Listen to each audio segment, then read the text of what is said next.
Good morning, everybody. Welcome to this second meeting of the municipal year of the Audit and Governance Committee. Doesn't seem long since we were last in this room. Just to remind, this is an meeting open to the public and it's being recorded. I now ask for any declarations of interest. And on apologies, we have apologies from Councillor David Brown, and I welcome Councillor Keith Horgan to join us. Also welcoming with the external auditor, there are a couple of Con and Evelyn at the back on internship with EY, sitting in to watch our performance. I'm told if you don't lean towards the microphone, it's very difficult to pick up the words for the recording. So if you could try and lean in when that happens, that would be nice. I also got apologies from Director of Resources, who's on leave. It's that sort of time, Janice Scotts. And I think that's it. And everybody's, I think, going to be in person except the outgoing monitoring officer is going to join us online for one of the items in the agenda. Two announcements. I have met, well, one announcement really, but two people. I've met, since the last meeting, I met with the head of external audit, and he's here today so he can use his own words when we get to his item on particularly the thing that our minds might be on, which is the next value for money statement and when we will receive it from the external auditors in regard to the 23-24 accounts. I also met with Rob Bridge, the Chief Executive, because diaries have not been easy for him. It was his wife's birthday last time and he's in somewhere exotic this time. So we had a catch up in between, which was productive. And I think I just want to make one point. He brought to my attention the new arrangements for the franchise of the buses, and that we should, in due course, officers will bring information on the governance of those arrangements so that we can understand how it's being looked at by the combined, or controlled and managed by the combined authority. I'm not sure the date of that, but it will come. That's all I had for my announcements. So we could go on to item 4, which are the minutes of the previous meeting. Are we happy with them as a record? Chris? Yeah, there's just one small change. I think on the present, it's got my initial incorrect. I know it's a very small thing, but didn't want to be confused with my mother. That was all. All right. Any other comments? Right. Any comments on the substance of the minutes? Okay, if we could go to page 9 and 10, which are the action list. I can just get there. I've done my homework properly. There are a number of open items. I just wanted to check that we're all on track with that. Could you remind me what we did on business continuity? It says here that officers would report back on business continuity ahead of the next meeting, which is this one. And I think there was something, but it's eluded me. The question was around the actions and the cybersecurity associated risk. The cybersecurity risk has been updated, as you'll see later in your agenda. The wider question around the business continuity actions will be updated to the committee in their training session between this and their next meeting.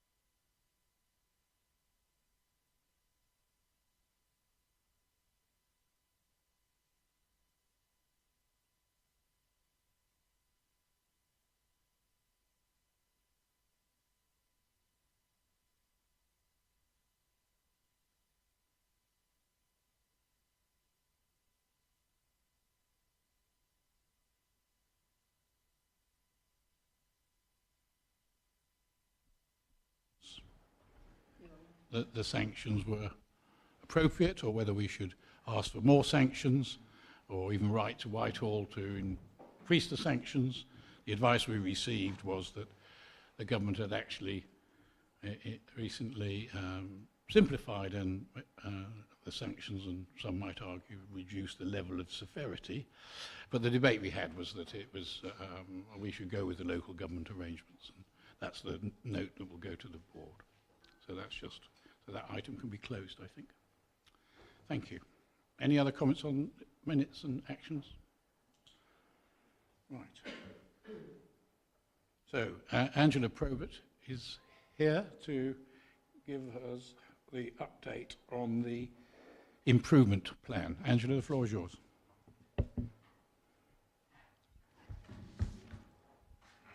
Thank you, Chair. The report that's been circulated to you sets out the overall progress in May, and this has been also reported to Overview and Scrutiny, the Independent Improvement Board, and also DULUC, although I'm not quite sure whether I need now to call it Ministry for Housing, Communities and Local Government, but I'll call it DULUC today. The overall progress on the improvement programme is rated as green to reflect the progress made against all three improvement themes, and you'll see from the chair of the IIB's note that he concurs with that assessment. Chair, I'll not take you through the whole report, but just some key areas to note for this committee, and which I think are key, particularly in the improvement journey that we are on, is that the first Civil Employee Awards took place recently in June, and with over 100 employees in attendance, it was a really brilliant day. There were over 90 nominations for awards and 10 categories being awarded, and they reflect the civil values for the authority. And for any new members, those are collaboration, integrity, vision, innovation and leadership. It was good to see that the Mayor was present, as also was Councillor Smith and also Councillor Nettiger, to present the awards. And Paul Med, the Chief Executive of Fenland, was present, who attended to present the Collaboration Award, a key area of focus as part of both our values, but also our improvement journey. May was also particularly significant with regards to both the strategic priorities work stream, and there is some information attached in the report and also the appendix, but also the attendance at UK Reef for the first time, which coincided with the investment prospectus. The chair of the IIB has prompted the combined authority to maximise the impact from this and realise the ambitions that helped, that we set out as part of that. The recent internal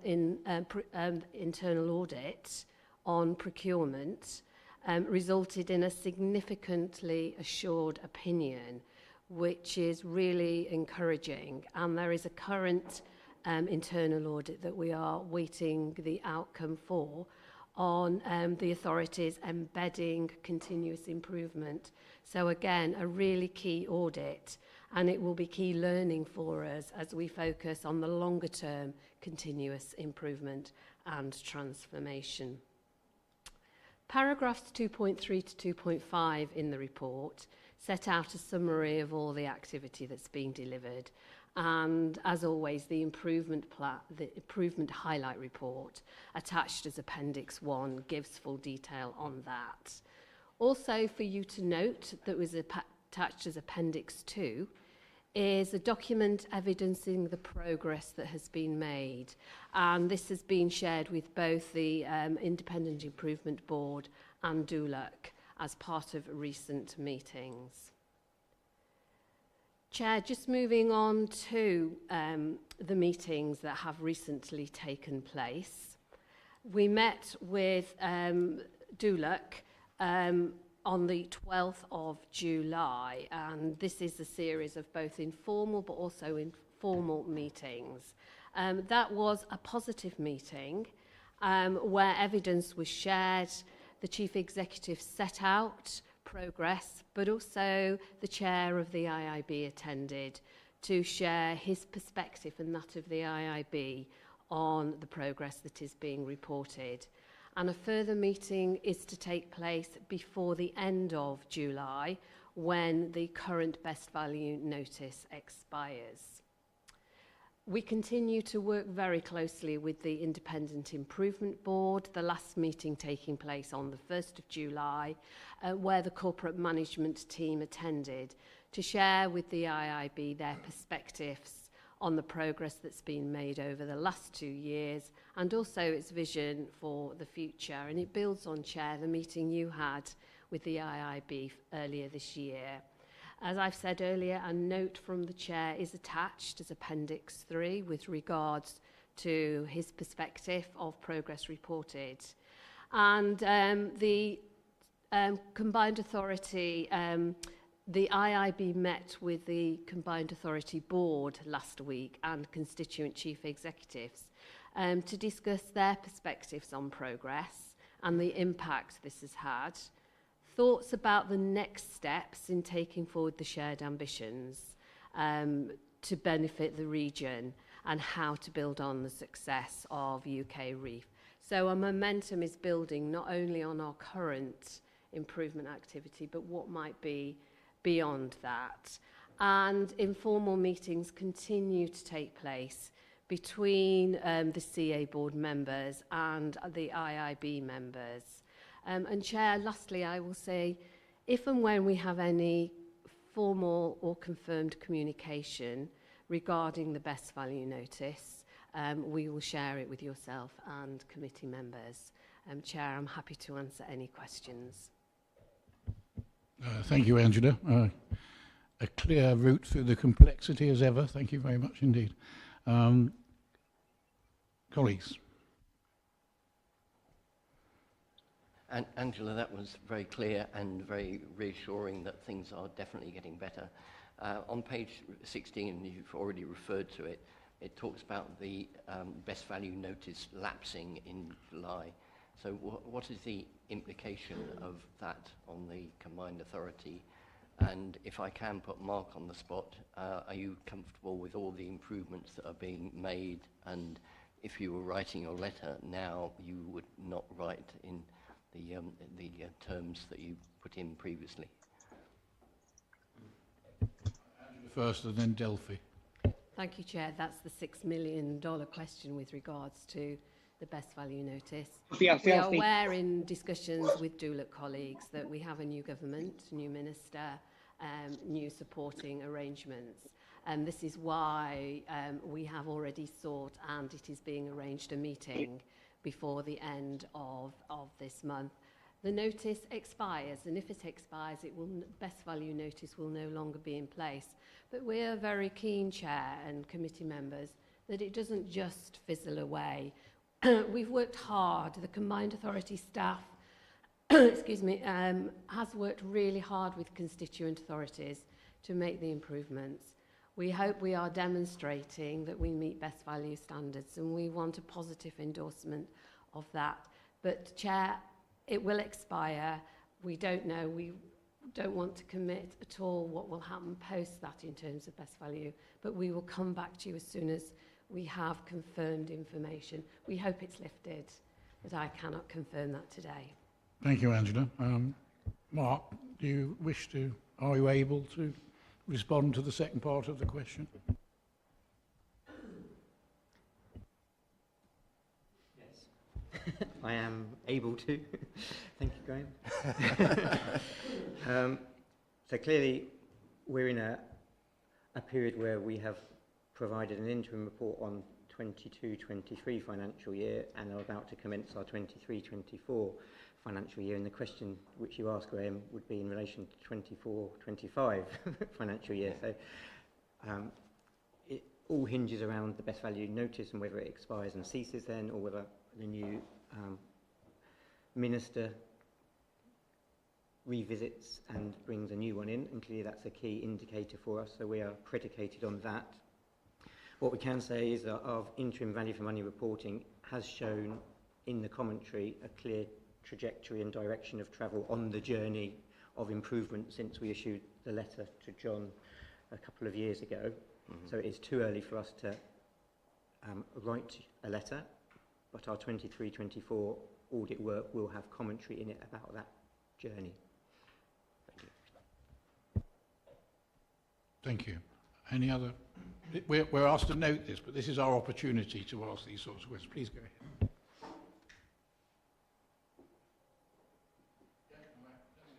Thank you.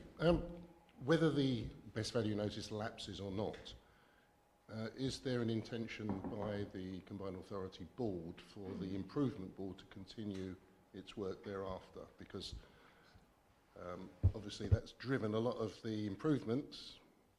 Why wouldn't it continue? Thank you. Chair, this was a consideration back in January of this year when the Independent Improvement Board reviewed and revised its terms of reference as it had agreed and committed to. It also set out that it would continue to be in being, if that's the right term, until January of next year, and dependent on whether the best value notice was still in place or not at the end of July, it potentially might change its focus to be more of a support and enabling role. As I've shared, the IIB members meet and work with the CA board members. So it may change its role, but it is here to at least next January, where it is committed, already committed to stay. Thank you, Mr. Chairman. With regard to the lapse of the best value notice, there are three possible outcomes as I see it. The first is that you get a new best value notice being issued, in which case the Improvement Board has to continue and the improvement plan has to continue. The second is that you get a clear indication that the best value notice falls away and that there is a clean bill of health. And that leads on to the question that Councillor Hogan just asked, what would be what is the future of the Improvement Board? But the third option is that nothing comes out from whatever the government departments call these days. And does that leave you in a state of limbo? I mean, the board will continue until January, because at some stage between now and January, hopefully, the government will give a clear indication of where they see the situation. But if we get to January and they fail to give any indication as to whether the best value of notice has indeed been satisfied, as opposed to just simply expired, or needs to be replaced. If it fails to give any indication, what do you expect would happen towards the end of the year?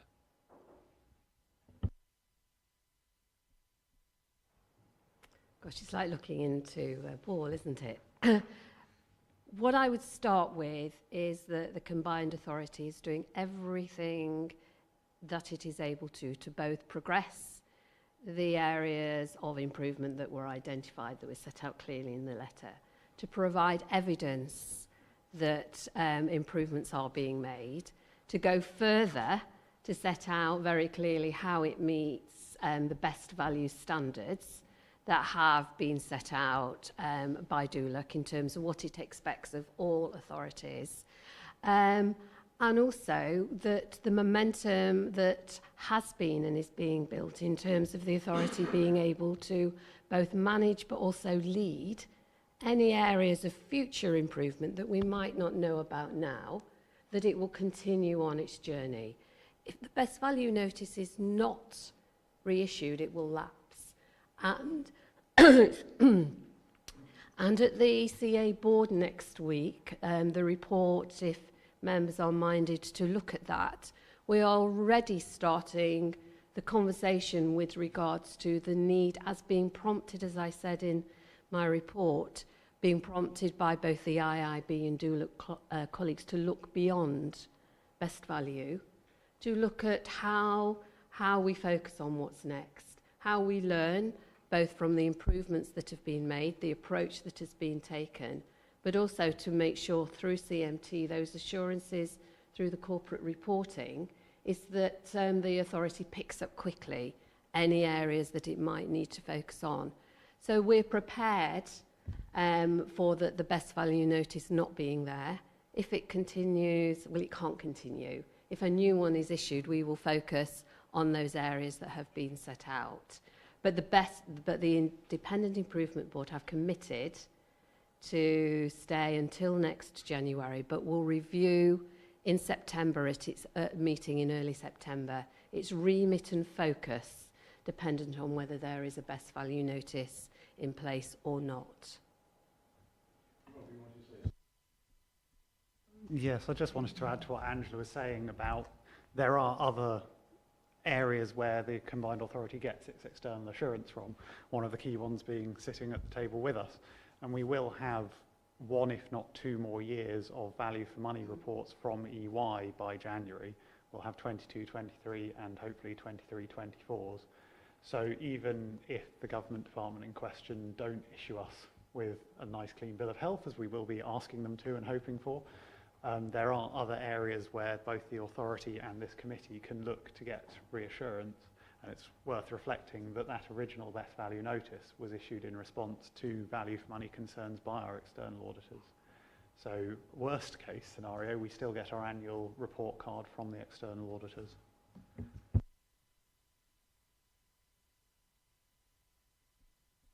Again, Angela, thank you very much for that report. They're very, very clear and concise there.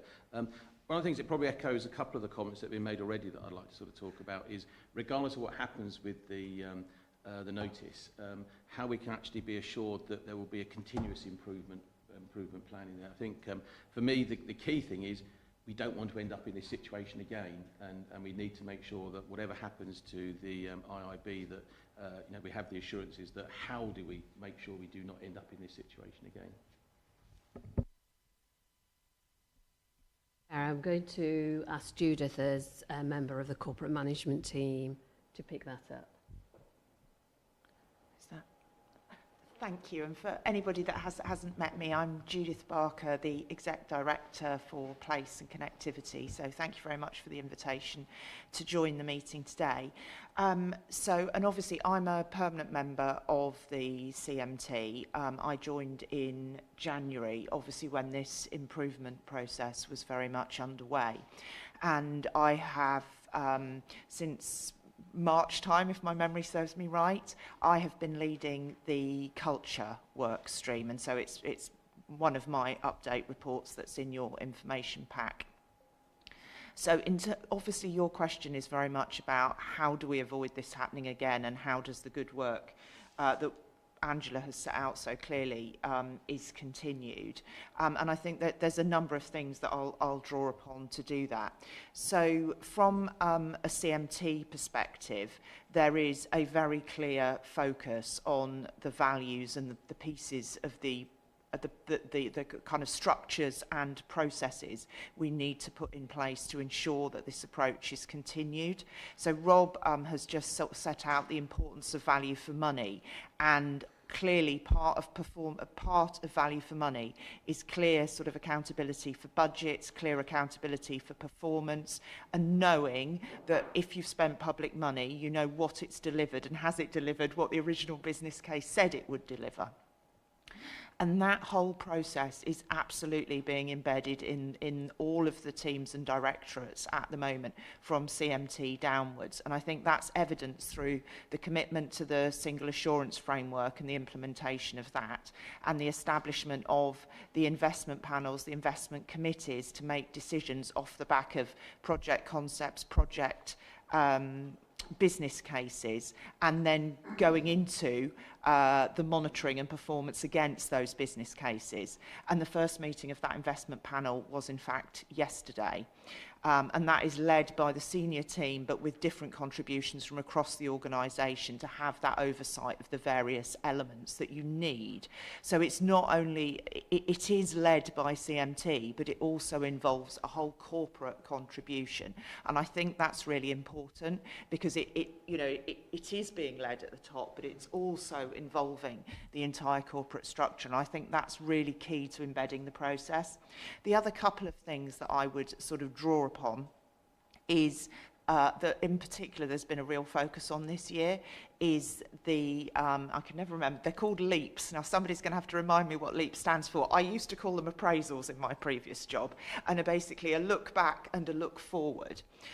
So the look backs were undertaken, and that really drew out not only people's individual performance against their objectives, but also their performance against those civil values. So they had to draw out whether they could demonstrate collaboration, integrity, vision, innovation and leadership. And there was conversations about whether those had happened and where work needed to flow on that.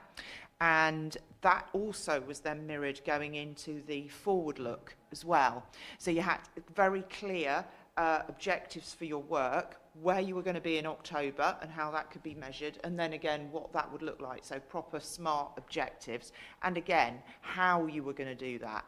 Were you going to be doing that collaboratively? If you were bringing forward activity, you had to be demonstrating how you would be doing that with our constituent authorities, for instance, to embed that activity. And that's clearly absolutely vital, because that was clearly a criticism from before.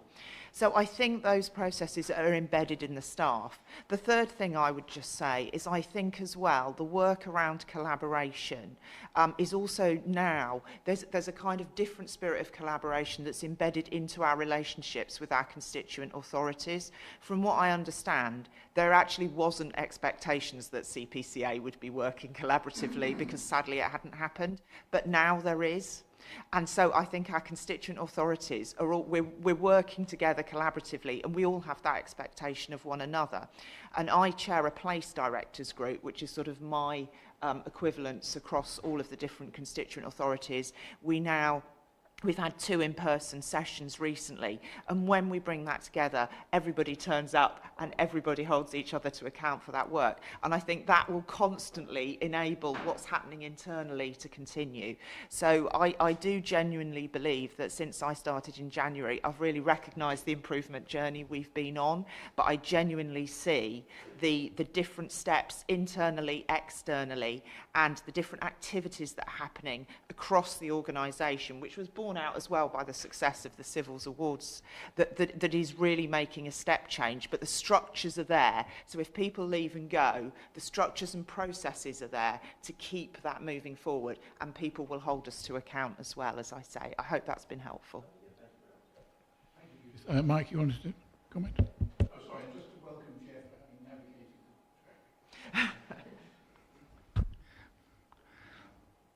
No, not yet. Oh. No. No, it should come to speak.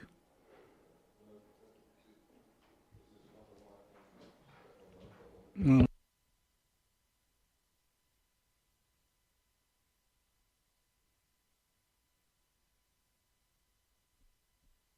Great. Thanks very much. Yeah, thank you, and thank you, Chair, and good to be here at my first Audit and Governance Committee.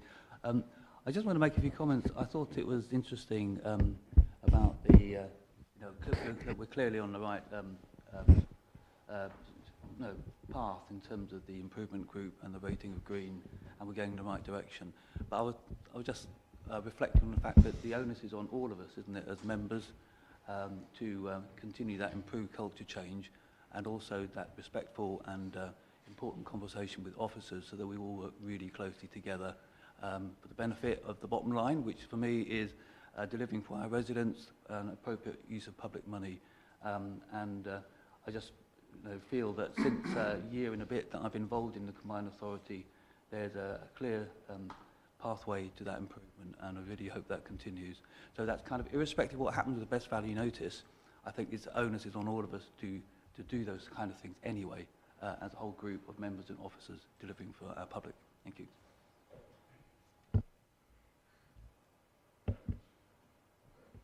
Last one, I think. Yes, yeah. Earlier this week I attended a webinar training session that was put on by the CPCA that covered the new Procurement Act 2024. I've watched a few horror movies. When we're talking about value for money here, I think some of the things that's been introduced under that new Act is going to raise the bar on the work. So what I was interested in is what are the plans for the CPA in terms of training staff? When will that take place? So that people understand what the new requirements are. Because if you think that proving value for money in the past was something that could be a bit interesting at times, under these new rules, it's going to be a completely different league. Thank you. Who's going to step up? On my left. Good morning, members. My name is Matt Cumberbatch. I'm the monitoring officer, so hello to this report.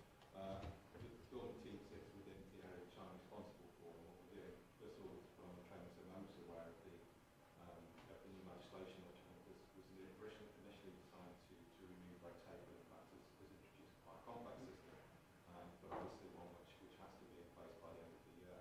So what we're doing and organising at present is to make sure that training will be in place, the software is in place, the changes to the constitution I think have already been made.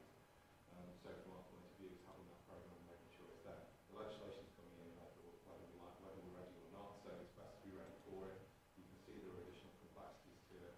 I think there may be a few bumps in the road with all local authorities while they get their heads around it really, but obviously one of my first priorities when I came in was to speak to the manager responsible to say where we are and we're ready and to have that plan in place. So I'm happy at the moment that we will be there, but I think it's certainly that a lot of it will be, we'll have to start to get into it, I think, as many authorities will before we find out where some of those bumps in the road are.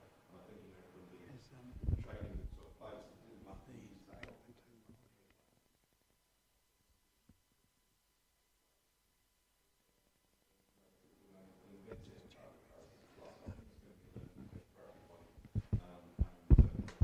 so at the moment I'm happy that we've got something in place. I think we need to dot the i's across the t's on it, but it's an absolutely excellent point. It is something that we have to execute. All right, thank you. That was very helpful. Any sort of link there, like the topics that were presented to us by Angela. I was pleased, Angela, that you raised the point about both procurement and embedding change, because on the procurement point, I wasn't aware of the latter bit, but I hope when you next report to the CA board, because we know that at least one of the members of the CA board was very concerned about the CA's management of the procurement processes. I think emphasised the achievements have been made and what lays in the pipeline. And on embedding, I think this is the key issue which it's all about. So the more you can open minds right across the piece to what this involves and the commitment to do it, the better. On a philosophical point, I thought if the comments about whether if the best value notice lapses without proving the action was sufficient, I thought that was rather glass darkly, in my own opinion. I would rather look at perhaps a bit more positively. I think when we met last time, we had the discussion about the amount of management and staff time which is diverted from doing the best for Cambridgeshire and Peterborough by constantly looking about the journey. And I thought the evidence provided in this pack about how you are evidencing what's being achieved. I mean, I just, as a bureaucrat myself, I wouldn't have to like to write that because I wouldn't have time to do much else. So I think the sense is that the commitment and the achievement is well advanced, but you've still got that final hurdle to satisfy us and others that you've done it, but thank you. We now move on to item 6, which is the corporate risk register. And this is the first opportunity we've had to take some deep dives into the management of the risks. So this is a learning process for, I think, probably both for the officers and for ourselves, so to see whether this is the sort of insight that we find helpful and assuring. And given that, I would encourage comments on the register itself to be kept short unless they're material, because I think the value of this next period of the agenda is to understand how, in depth, how these risks are being managed. Who is it? Nathan's going to introduce?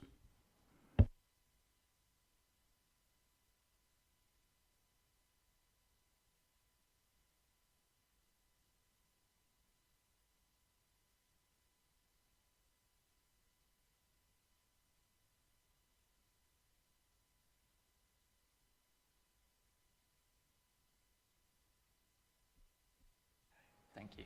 Sorry.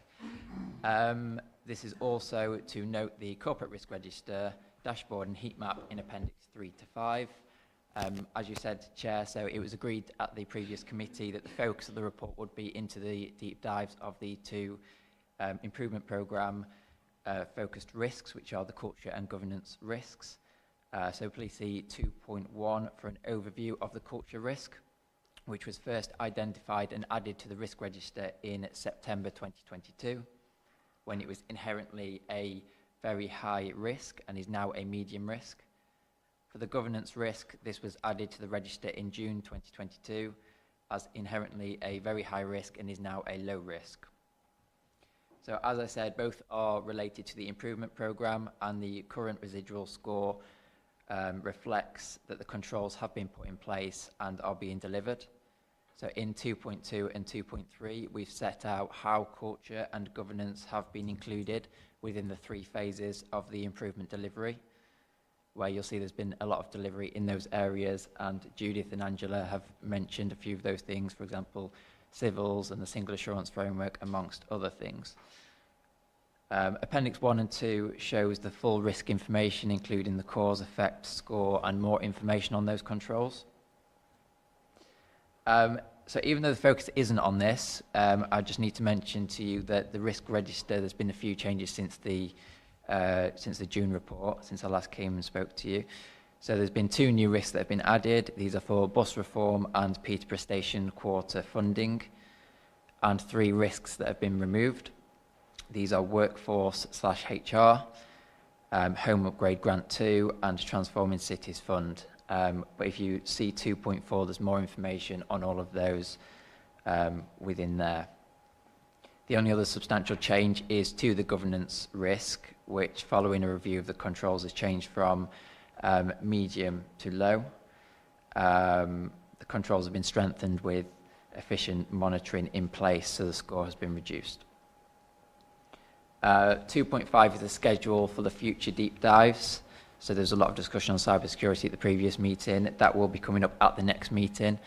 And then some of the financial ones to the November committee. But if anybody has any comments on the schedule of deep dives, then we'll be happy to review that.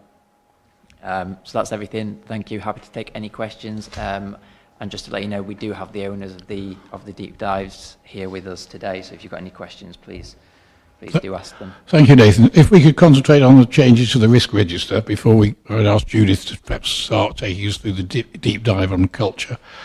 So are we content with the report on the risk register and the changes, or do we have any comments? Okay. Thank you. And as I've always emphasised in the past, my feeling is that a risk register which is dynamic and you can see the evidence that it's moving is an assurance in itself. The way you now report that, I think, is very helpful. Judith, did you want to... culture, what is it? The way we do things around here? Yes. And it's a difference between yoghurt and an Australian, but I'll leave that. I don't think I'll rise to that challenge. So in terms of the deep dive in culture, and thank you very much for the opportunity, and I think the previous conversation around improvement flagged, I presume, the reason why having a deep dive into culture was so important. So in terms of the processes that we've had in place, so I have been the chair of the culture work stream, as I say, since February, and obviously there were 3 work streams that were set up as a result of the refreshed best value notice that we received in January.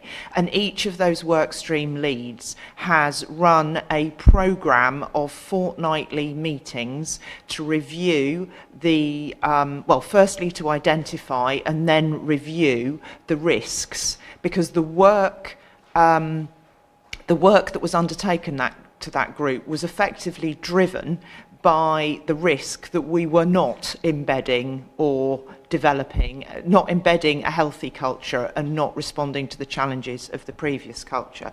So that work in that work stream was absolutely driven by managing that risk and changing these scores. So we had a number of controls in place.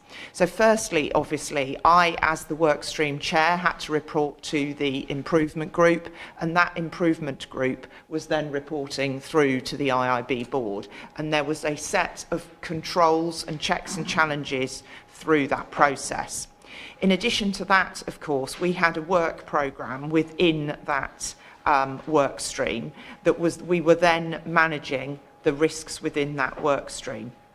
So obviously we were keen to ensure that all the steps that we were setting out that needed to be set out in order to embed and improve the culture within the organisation were happening. So for example, we were monitoring the process of the staff survey that had been undertaken in the autumn. Was that reported to staff? Was there then the opportunities to discuss the issues arising and address it? If those actions were taken, then that risk was then obviously downgraded. It was about the evidence of, are these things happening? Are these risks being mitigated? And so we were constantly, at each of the fortnightly meetings, the work programme, the action plan and the risk register were reviewed. And that risk register included both aspects of the culture work stream, both the activities around embedding the civils values within our staff and also within members' activity as well. So we were looking, for instance, we had the Assistant Director of HR within the work stream, who was then able to actively manage the work that was taking place within the staff complement. We also had the monitoring officer who was present, obviously overseeing the governance work. And we were able to oversee the process, and indeed I engaged in meetings with the IIB board members who were then meeting with our individual board members as well. So what we were able to do was to keep an eye on the actions and risks around both strands of the work stream. So that through that process we were able to oversee the work that was needed to be done to reach the improvement reports that you've seen. So you can see in the report the types of activity that picked up, the ongoing training that was in place and overseen, as well as those informal sessions that IIB board members undertook. So you can see as a result of all that activity and the controls in place and the regularity of those controls has then allowed the risk scoring to change, as you can see on the top of, I think, is it Appendix 3 in the pack, on top of the report. Sorry, Appendix 1, I do apologise, my numbering going wrong there. So if there's, hopefully that's useful as an introduction, but obviously understand that this is a deep dive and there may be some deep dive questions resulting from that introduction. Chair. Very much. Questions, comments? Gary.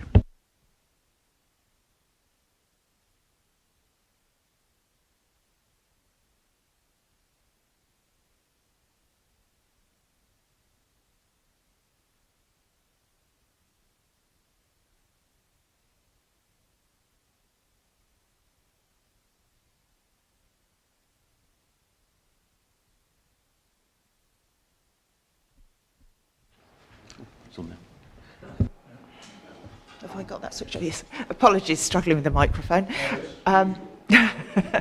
In terms of the primary way for managing the quality of leadership will be through the LEAPS or appraisal process that I was seeing. So and I can sort of speak from my personal experience, so as a member of CMT, I have a monthly meeting with the Chief Exec, and in addition to that, we have the objective setting and and we sort of review those objectives. And so part of those objectives are the kind of, I can't remember quite how many, but 6 or 7 key areas of work that I've got on my kind of place and connectivity agenda. But it's also about how I'm doing those. And so I'm having to report, for instance, when I'm dealing with bus reform or I'm dealing with the climate change agenda, that I'm doing that activity. How am I doing it? The check is, have you got the engagement of all the constituent authorities? Are you doing it collaboratively? For example, how else are we bringing innovation? Are we just doing what we did before, or can we take this to another direction? So the nature of the conversation is very much to check and challenge. So I would, my personal experience, and both how I am then sort of checking on the leadership of my assistant directors who work for me, is through those regular one-to-ones, but also through which happen either weekly or fortnightly, but also that structure of those LEAP meetings, which are all recorded. And as I say, they look both at what they're doing and how they're doing it and embedding the civils. I don't think beyond that there's any further of a formal process.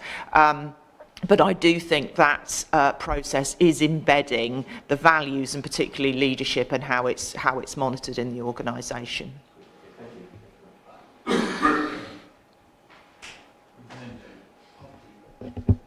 Thank you, Chair.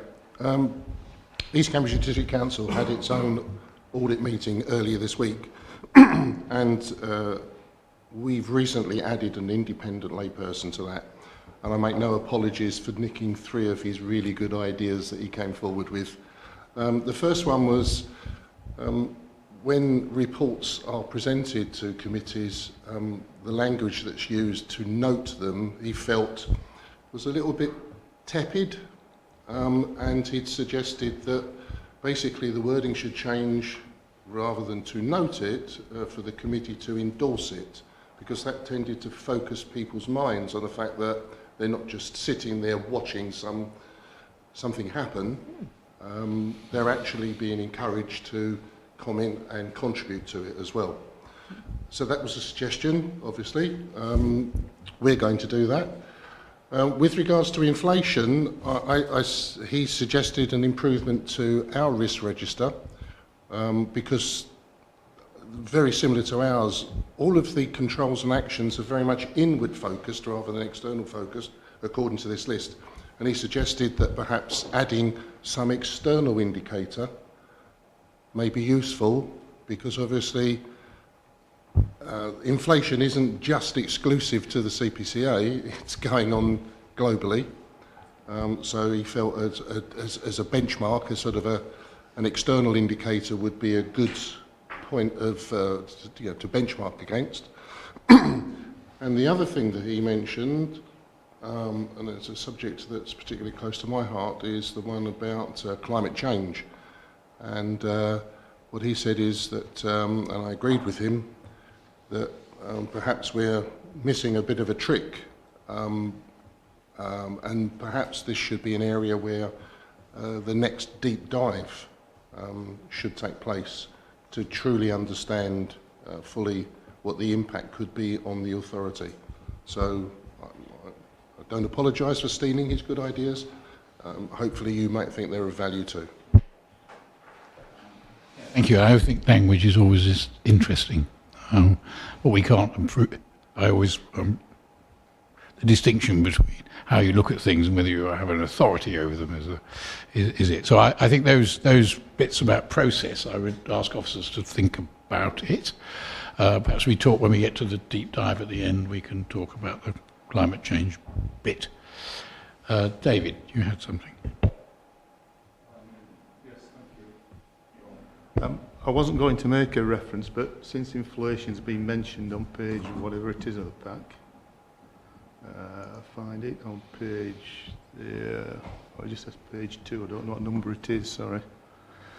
But the inflation risk, one of my bugbears is that whilst you can alter the likelihood of the risk, the impact that a risk would have is really, really difficult to change. And inflation, you've obviously got the inherent priority is very high, but the residual priority is medium. And of course, the issue is that at this moment in time, whilst very, very unlikely, the new Prime Minister might be standing up in Parliament and making a statement which will shoot inflation up to 10, 20, 30%. So, which would obviously have an impact. So all our controls would have no effect because the external one is so enormous. So I'd like officers to go away and really think about where they've changed an impact.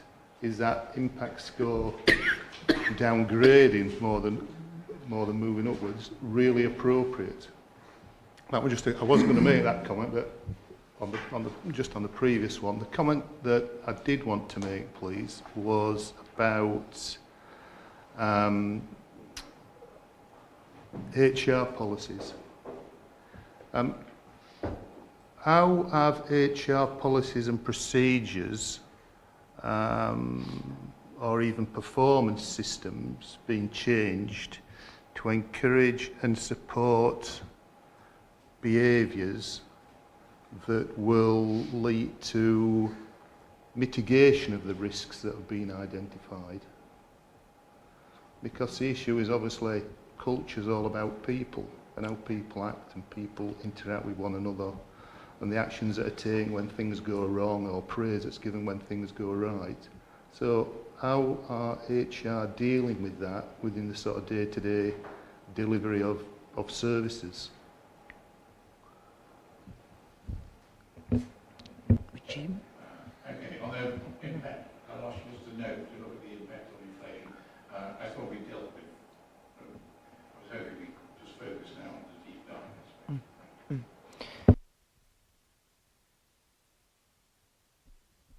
Nathan, if I pick up the point about HR, I'm obviously not I'm not responsible for the HR system, so I don't want to sort of step outside my brief. However, obviously I am managing staff within the organisation and am therefore familiar with the kind of systems and processes that are in place and are constantly being updated.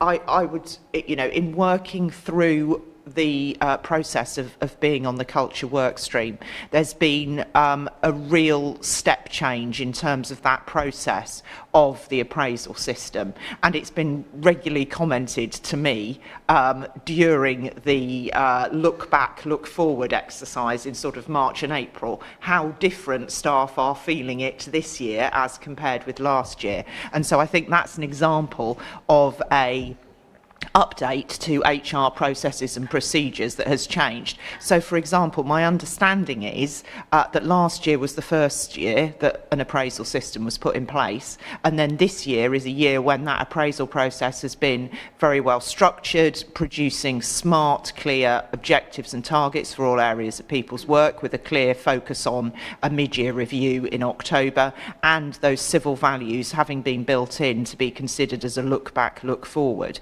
So there very much is that process. That process is being embedded in the activities that I see and do. There's been a strong focus as well on probation, making sure that people have the systems and processes in place to set objectives at the beginning of a probation period, properly review them through 1 month, 3 months and 6 months, and then complete that process. So the evidence of my experience of using the HR systems and processes is that even during the short time that I've been here, I'm either seeing or have been told by my staff who have worked here for longer that they are seeing the improvement in those systems and processes. So clearly, if you have specific questions that are about HR policy, that's something that I could obviously take away and ask our AD for HR to answer about more generally and more widely. But that would be my experience of how those changes have actively been been happening.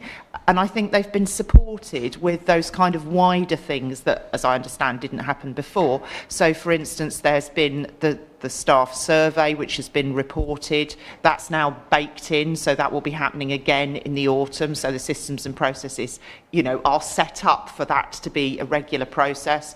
There was a full staff conference in February where all of that was reported back. That's going to be part of a annual process as well. The civil awards were established as the first civil awards in June, so that reward and recognition of good behaviour is now baked into the system. So there clearly are very active updates and activities that are being baked into the system as HR policies change. But if you've got any follow-up, then obviously I will take that away for action by that AD. Thank you, Judith. I think Angela wanted to contribute.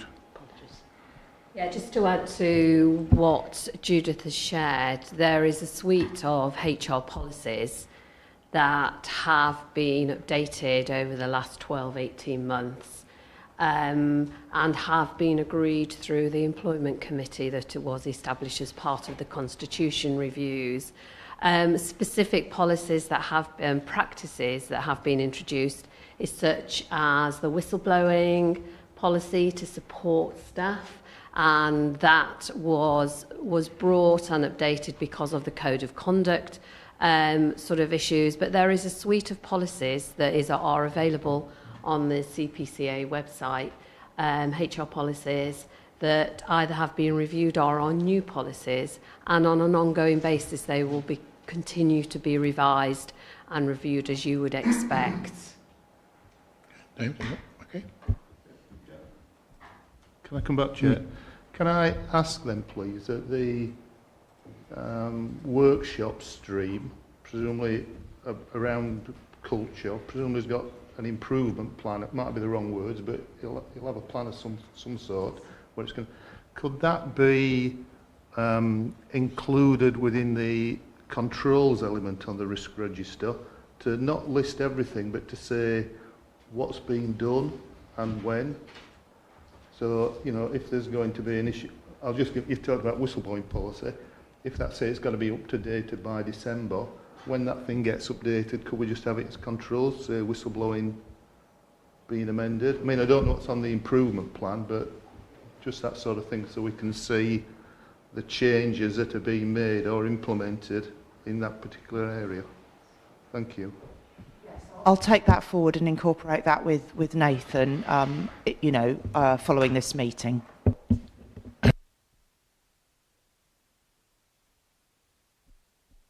Just to bring us back to the deep dive, especially around the improvement delivery one, Judith.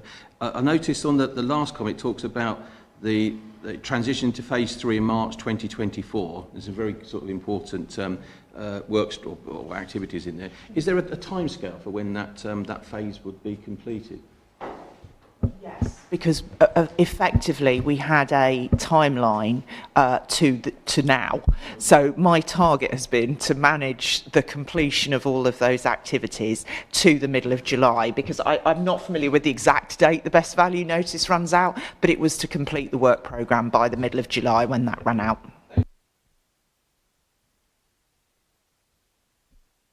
Just a request. I'm looking at risk 20 here, but I think it happens throughout this risk register. There's a lot of TLAs in there, 3-letter abbreviations. On my screen. I'm just going to have a look. Yeah. I mean, I'm looking at one that says PSQ funding, and I'm sure I could Google it and maybe find out. Please, could you actually, throughout the risk register, put the full words in? If you reuse them, use initials, and then, because otherwise, I mean, I'm guessing risk 20 is something to do with the RAL programme or RAL project of some sort, but beyond that. Yes, you're quite right. It's Peterborough Station Quarter. That's what it stands for. And yes, there's so many acronyms. Absolutely agree. And it's baffling. So absolutely, Nathan and I can take that away as an action to review it to make sure there's as few as possible.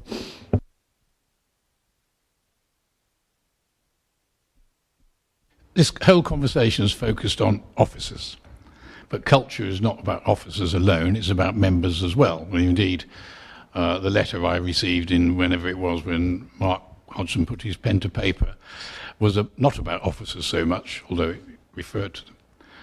And I found it, I mean, I've been doing this a few years, and even I didn't really, I couldn't describe where members are regarding to the CPCA. And for the first time at the induction, the mayor articulated it, what I thought was perfectly. When you're sitting around this table, or any other table, as a member of a CPCA committee, you are, we are the CPCA. And yet when I look at the attempts to help us on that journey, the induction program and getting our thoughts in a row, the attendance rate is very poor at these training sessions. That's a cultural thing. There may be a planning thing about dates, but I didn't hear anything about member culture, and it's how one is looking at it. And we had in a previous meeting discussed whether there was merit in having some form of risk survey for a gap analysis, not related to civil and those sort of things, which I've seen done in other organisations. The best example I have is an old one, but after the first Gulf War, the American Army did a gap analysis of the culture of the people on the battlefield, and there was a strong correlation by effective performance and more use of judgment with the rules, and the brigades that just followed the rules didn't perform as well. So there's all sorts of ways you can look at culture. I don't know, I'd ask you to continue to have a conversation with internal auditors to see whether that can fit in. I know there's a danger in asking people too much, but it does seem to me they're more neutral, which is just about culture, not about what the CPCA is trying to achieve, which involves members as well, might be helpful on this journey. I don't know, what does that feel like, Judith? Thank you. I think you've highlighted what is another part of the conversation, and I think I briefly mentioned that when in the management of the culture work stream there's been effectively two areas, one around staffing, one around members' culture. The activities around members' culture that we have taken forward in this kind of phase 3 of the culture work stream has obviously learnt from the processes that happened in 2023 under earlier phases, and therefore the two main prongs of that activity were largely around kind of the formal training which is set out in the paper, and secondly around the outreach work that was done by IIB members from all parties, who were then talking to board members individually to support them in that journey. And so they were the activities that were undertaken, and then there's been reports by those IIB members to the IIB board about the progress of that. In parallel to that, I would say there's also been... Sorry, sorry. There's something going on behind you. Oh, sorry. It's a hand up from Edwina. She's going to talk to us about this topic when you've done. Okay, thank you. But I can only see her. She's in a little box. So, yes, I think the other key thing that has happened this year in parallel and has been led by one of the other work streams, and that's the shared ambition work. And the shared ambition work started off in January, facilitated in order to find a collective ambition for the CPCA area collectively. And that involved board members and chief executives from across, and the first meeting from across the area, and the first meeting was in January. And that has grown in momentum. It's also had big stakeholder events, for instance, at the Maltings in Ely, where 70 or 80 people have been involved in that process. And I believe it's due to go to the board in September. But that's also allowed those kind of informal discussions outside of public broadcast meetings, which has allowed sort of conversations to flow, understanding to grow, and that sort of shared direction of travel to develop. And I think that's also been very important, although it has been part of a separate work stream rather than the one I'm reporting on. But I think that kind of learning collectively by doing has been a really important point. But certainly, going back to the sort of point that you make, making sure that we continue to focus on that activity to bring CPCA members together to focus on that shared objective is clearly very important. And the systems and processes we've got to do that are clearly very important to both develop and improve. Okay, thank you. I think Edwina is raising a hand from far away. Edwina. Thank you, Chair. And good morning, members. I hope you can hear me well. Yeah, okay.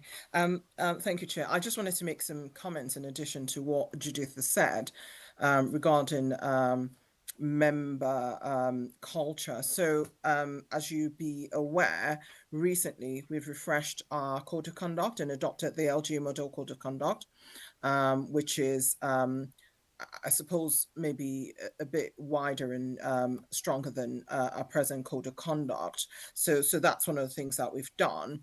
We also developed a mayoral induction program, which the present mayor attended, but that's now going to be embedded in the CPCA going forward. So whether it's the present mayor or a new mayor that we have, come May 2025, there is an induction process which would enable the new mayor to be able to integrate themselves very quickly into the CPCA generally and with officers. The other thing that we have done is we've made some amendments to the Constitution, one of which was brought to this committee last meeting to do with giving the CEO permission basically to engage with mayoral candidates early on in the process, so that when the elections are over, there isn't a gap. Everyone knows exactly what the mayor's, whether this mayor or a new mayor, we know what their plans are, and officers are aware of what's expected of them very quickly. There has been a new training program scheduled for this year, started last year, that members can attend. I do take your point, Chair, that the numbers are low, but we have now this year, in order to mitigate that, now created a members hub, and there are recordings of those training sessions that members can go on and look at subsequently to the training sessions. Yeah, so I just wanted to mention that all these things have been recently established in the last sort of 12 to 18 months, which we expect would improve member culture. Thank you, Chair. Thank you, Edwina. Perhaps we draw the culture deep dive to an end there, if we may. And the second deep dive is about VFM in the governance quadrant. And Rob, who's going to talk to that? So Matthew is the owner of this lead.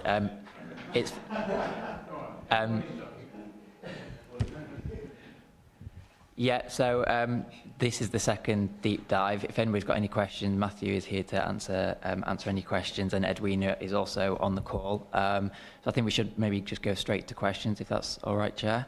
I can give a bit more of a background on what the risk is if people want to know that. But has anybody got any initial questions?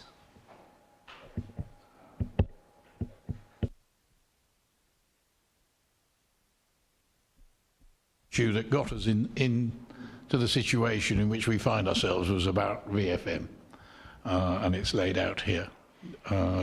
So, questions, comments, colleagues?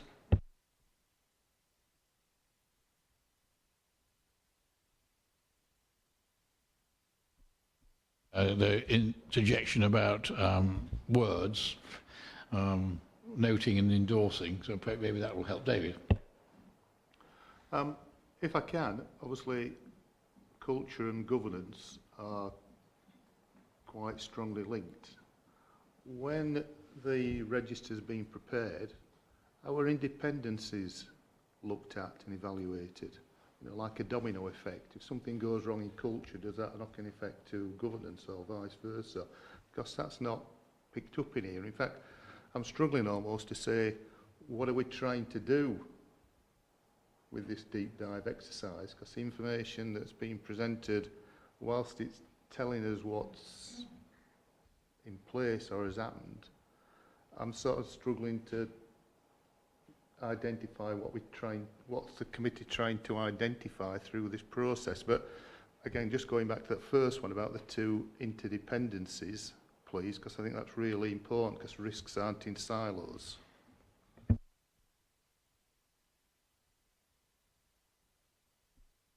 Absolutely correct. As the committee is aware, what they receive is the corporate risk register, and that is discussed at CMT regularly. And that discussion covers, well, it's attended by the executive team covering the entire combined authority, and discussion, of course, does cover where the things will impact on other corporate risks and other risk areas. In terms of capturing that more formally going forward, I believe, having had a look, that our new 4Risk software has a field for interdependencies to be captured, so we can recognise those more formally there, if that would support the committee. In terms of the point around the deep dive and what the committee is supposed to draw from them, I think it's really to hopefully provide the committee with more assurance around why officers think the scores are appropriate, the process that's been followed to identify those scores, so that rather than just getting the one line you get as it currently is, it gives you more detail behind that for the committee to form a view on whether how they're being handled and what they're being reported to as scores is appropriate.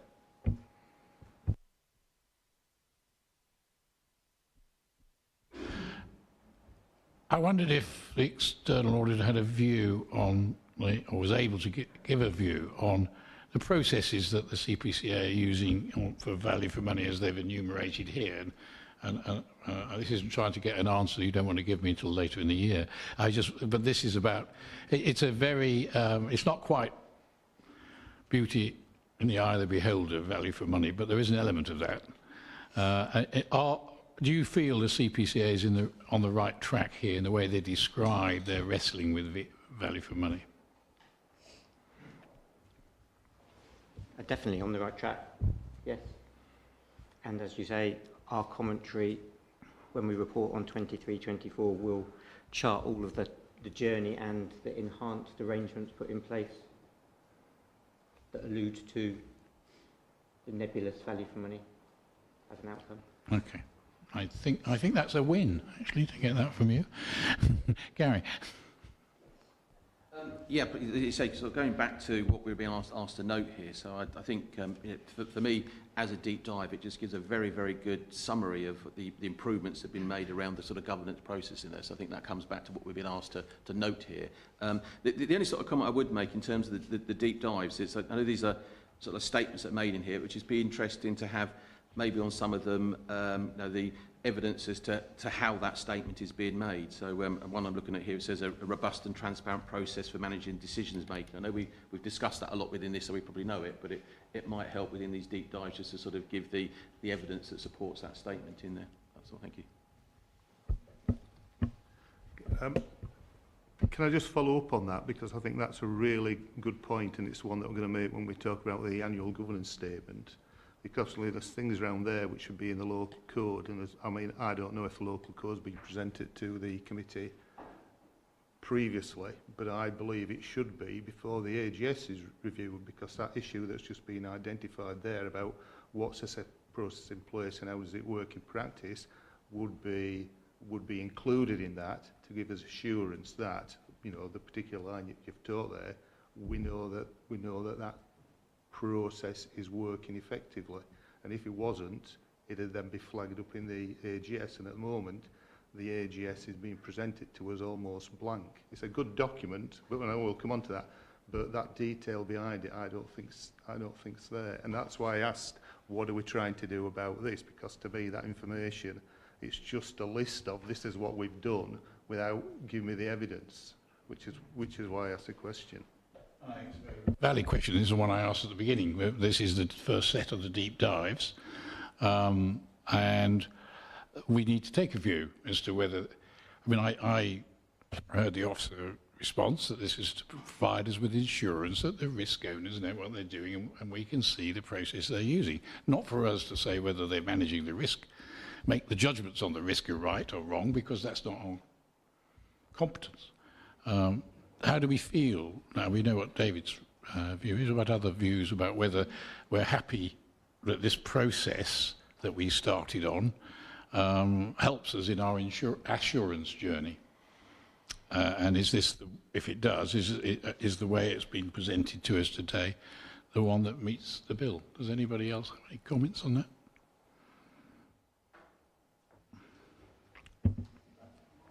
I personally thought that the way the corporate risk was described with cause, effect and risk score and controls was very helpful, and that was going to be quite a useful layout for future risks as well.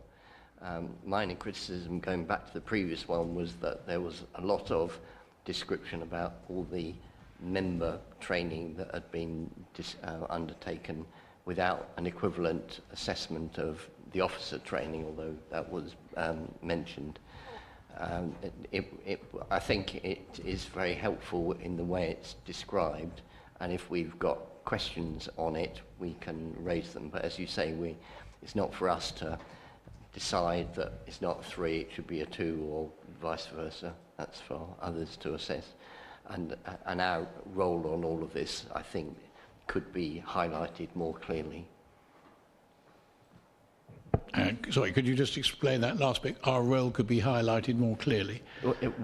So in the paper, when we have a deep dive, it will be useful just to remind folk around the table and officers that the Audit and Governance Committee has a particular role, which is X, Y, and Z, okay, as opposed to another committee, whichever that committee is, which is looking at the individual risks and their scores and so on. Okay, okay. The what rather than the how, because we're already on the how. Okay. Any other comments on that? Please. Yeah, I'm a little bit confused by the recommendations and purpose as defined at the start of this paper. To note the report and supporting documentation to enable the committee to undertake a deep dive into the culture risk, and the same again for governance VFM, and the purpose is to enable.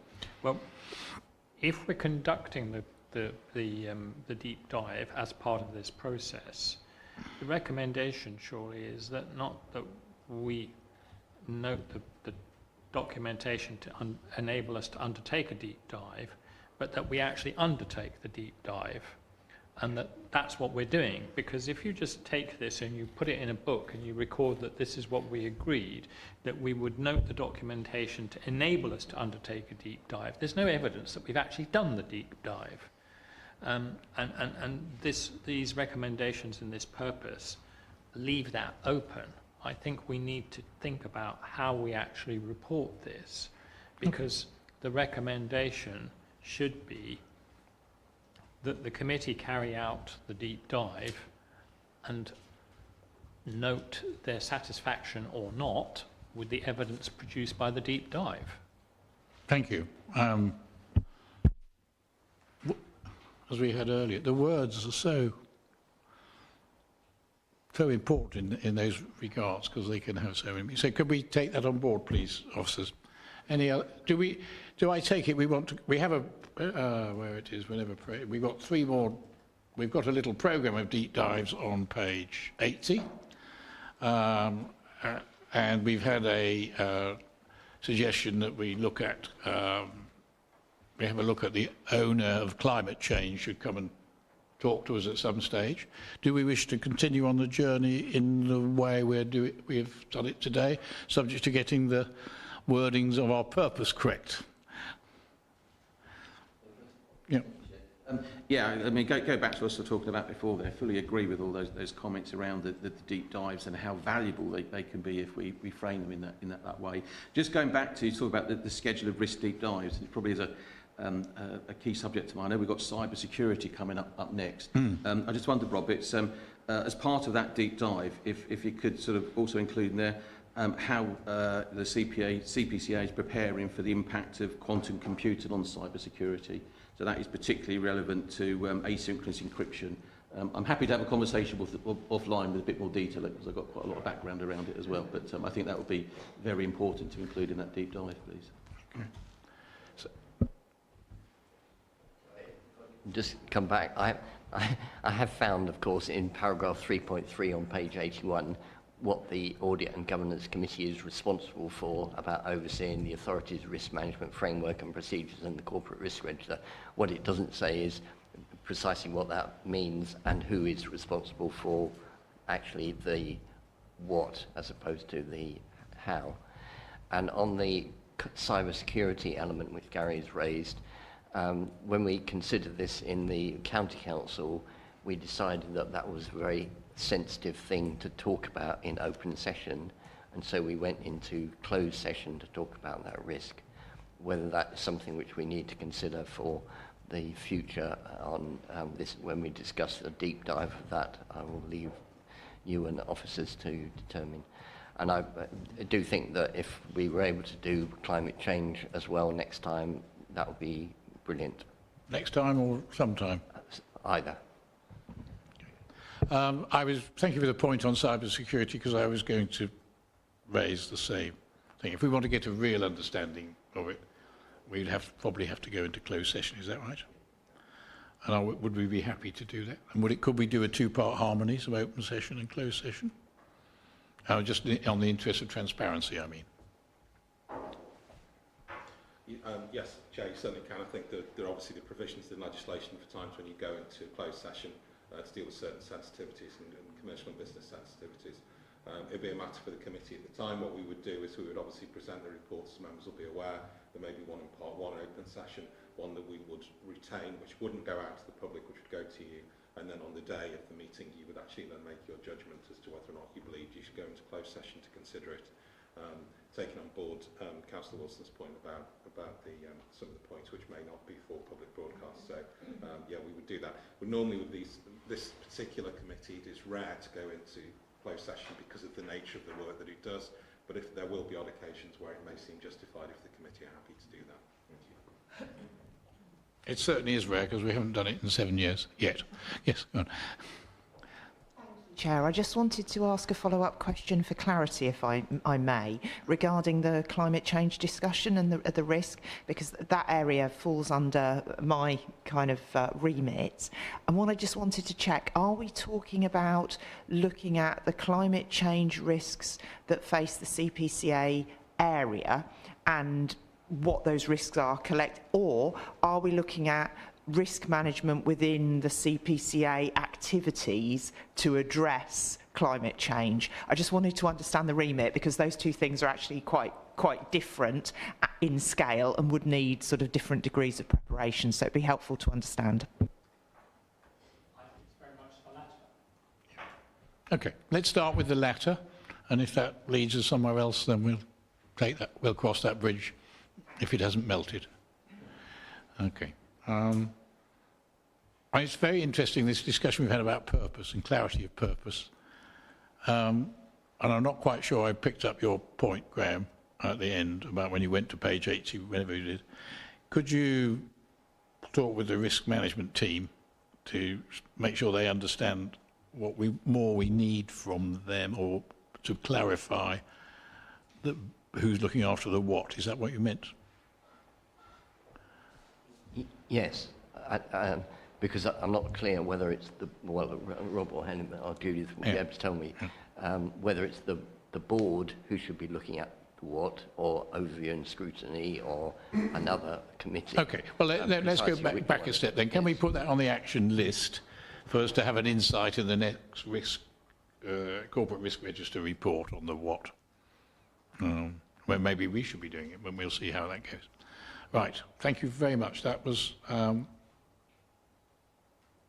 I may, Chair, one final point. We're talking about culture and governance, but obviously we're here as a public meeting, but we're being held behind a locked door. And I don't think that's particularly...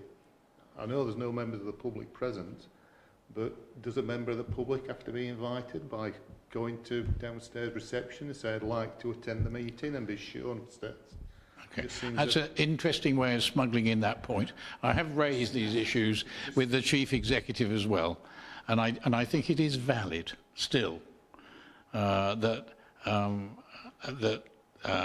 it should not, it seems to me, in the objectives of the organisation, be hard to come to a public meeting. And if this, I don't know what the answer is, but I think the fact that a member raises that shows that it's not solved yet. And there's a hand up, I noticed, in the distance. Did you want to say something, Edwina? Yes. Apologies if there were difficulties coming into the building this morning. Well, that's why we've got 2 officers from Democratic Services in the room. So what would normally happen is Callum, who's there, is not normally available to go and pick whoever's waiting at the reception to come into the room. And I think he's done so today. I did see him bringing in someone. With regard to members of the public, the location is advertised on the website, and we do normally get notification if members of the public want to attend, and we'll make provisions for them. If the room is too small for members of the public, then we'll look at other locations which we have used in the past. So yeah, I just wanted to say that, and apologies if there were any difficulties this morning. Okay, thank you. Well, we'll leave that on the table. On the other hand, it's a lot easier now for many, but not for all. So I just ask officers to continue to keep this under review. Thank you. Right, so we've done rather longer than I anticipated, but that's good because it's in the sense that this was an important new topic and we've had a good debate. But we are now at 1 hour 25 in. That gives us 1 hour 35 to go. So if we could just bear that in mind as we go through the next item on the agenda, which is internal audit actions update. And one of our new colleagues said it was appalling that we weren't doing this every 3 months. Having looked at the report, he was right. Yeah, thank you, Chair. So this is item 7 to note progress on implementation. Thank you very much. Implementation of the internal audit actions. So it was originally agreed at July 23 audit and governance that the internal audit track could be reported to the committee annually, starting in January 24. We took the January 24 report. Due to new members, a decision has been taken to bring a mid-term summary report to this meeting, although as you've touched upon, Chair, if there is a view that you'd like to see it more often, then that's absolutely fine. We'll bring it to the meeting as often as you want it to come. So just a bit of background on this. So when audits are approved, they are included in our 4Action software. 4Action is the same software as 4Risk and allows greater visibility of internal audit actions across the organisation. It's easily accessible to the action owners and allows for easier reporting.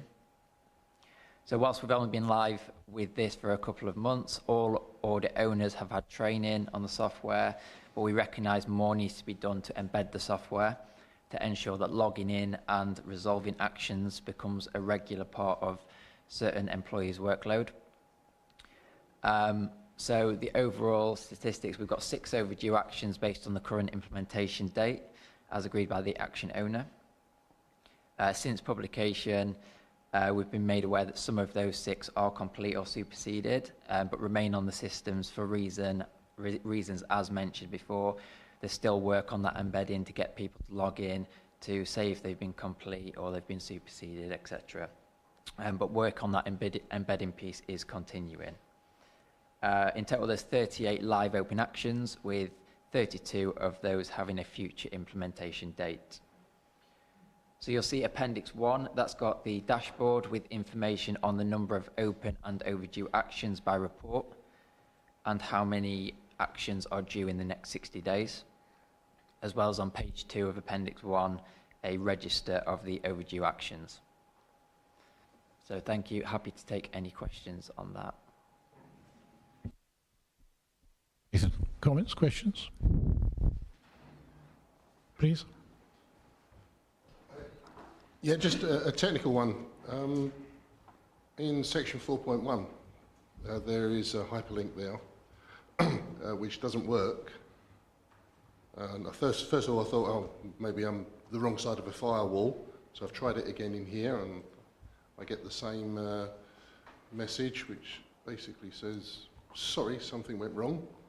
I'm assuming that would have taken me to what is embedded in the report as Appendix 1, but I wasn't 100% certain because they have different names.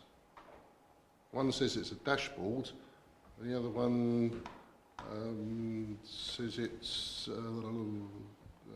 well, it doesn't use the word dashboard. Yeah? So, again, I know it's picky, I apologise, but at least I've read it. Okay. Yeah, no, it's not picky at all. Apologies for that. So that link isn't working. It should, as you say, take you to that dashboard, and we should make sure that the name of the appendix is the same. We'd ask you to fix it. Yeah, we will. For the interests of time. But no, I mean, this is exactly right, and this is why I was slightly acerbically said, you know, it is appalling that we haven't been doing this more often, because this is worse than I anticipated. And it's about embedding the culture, isn't it? Because you're now setting up a process where people have to react to these things in the deadlines, and the culture is, we do this when we have to do it, isn't it? That's the sort of thing we're talking about. And and before, of course, I encourage management to agree deadlines which are manageable, and therefore you would expect them to meet them. Any other? Do you have comments on this, other than Graham? What is management doing about these overdue actions, particularly the first one, which was a high priority, due to be finished by the 31st of December 2023, so that's over 6 months old.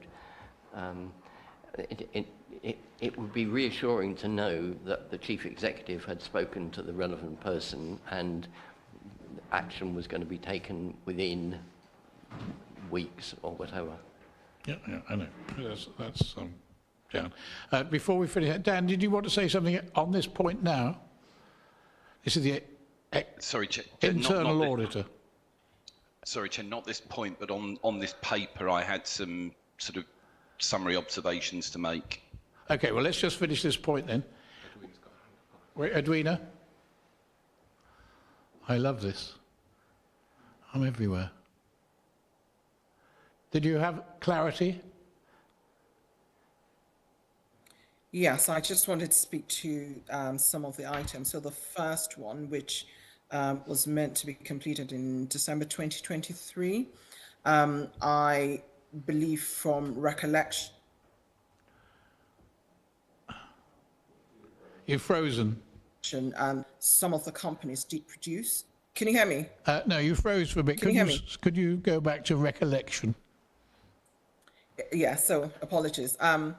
Some of the companies did produce the document, but there was one particular company, I think it was Propco 1 or 2, I'm not certain, but had some difficulties and delays in producing that document. But it is on our radar, and it's something that we are aware of and you know, wanting to deal with. But as you're aware, the shareholder board basically morphed into the investment committee, and the first meeting of the investment committees this July, at which point we'll agree a work program with the committee, which should include looking into this particular action. Thank you, Chair. Okay, thank you. Dan, did you want to now take your comments? Yes, thank you, Chair. So good morning, everyone. Yeah, I just wanted to make a few comments, if I may, because I just think it'd be helpful for obviously some of the newer members of the committee. So I think I was obviously at the last meeting where it was suggested this ought to come on a more regular basis. To fully endorse that, but just really to sort of remind the committee as well that we do undertake both a yearly follow-up review where we look at a sample of actions and report those back independently, and also if we've got a repeat audit, so for example risk management, IT audit, key financial controls, they typically tend to be repeated each year. The committee will receive some assurance through those reviews at different meetings in terms of whether we feel that actions have been implemented. But notwithstanding that, I fully agree that it's a useful paper to have more regularly on the agenda. I think stating the obvious, you know, what in my mind the committee should be interested in is those that are open, overdue, and obviously the higher and medium priority actions. I would just say back to Nathan, doesn't necessarily need to be answered now, but in terms of completeness, are we confident that this captures all of the previously agreed but outstanding internal audit actions? So that's perhaps one to take away.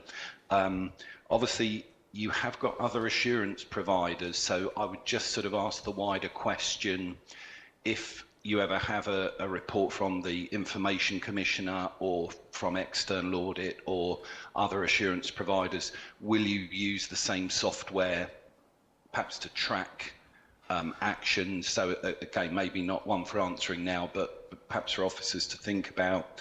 And just in relation to any that are proposed as superseded, we're more than happy to get involved in a conversation around whether we sort of agree with that and whether we feel that that risk is indeed being mitigated and managed in another way. So hopefully those comments are helpful, Chair. Yes, very much so. And I'd ask officers to pick up the points about using this technique on other areas in which the CPCA has got matters to implement.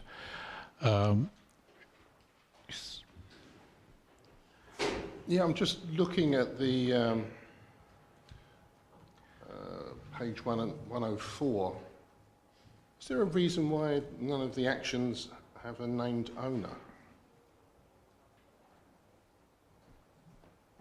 We've left the owner out for data protection reasons. I can have a discussion with our DPO on whether we can start including the owner for accountability in the reports. Obviously, it's good to have that accountability, but we've also got to align that with our data protection requirements. But I'll have that conversation as soon as I'm off this.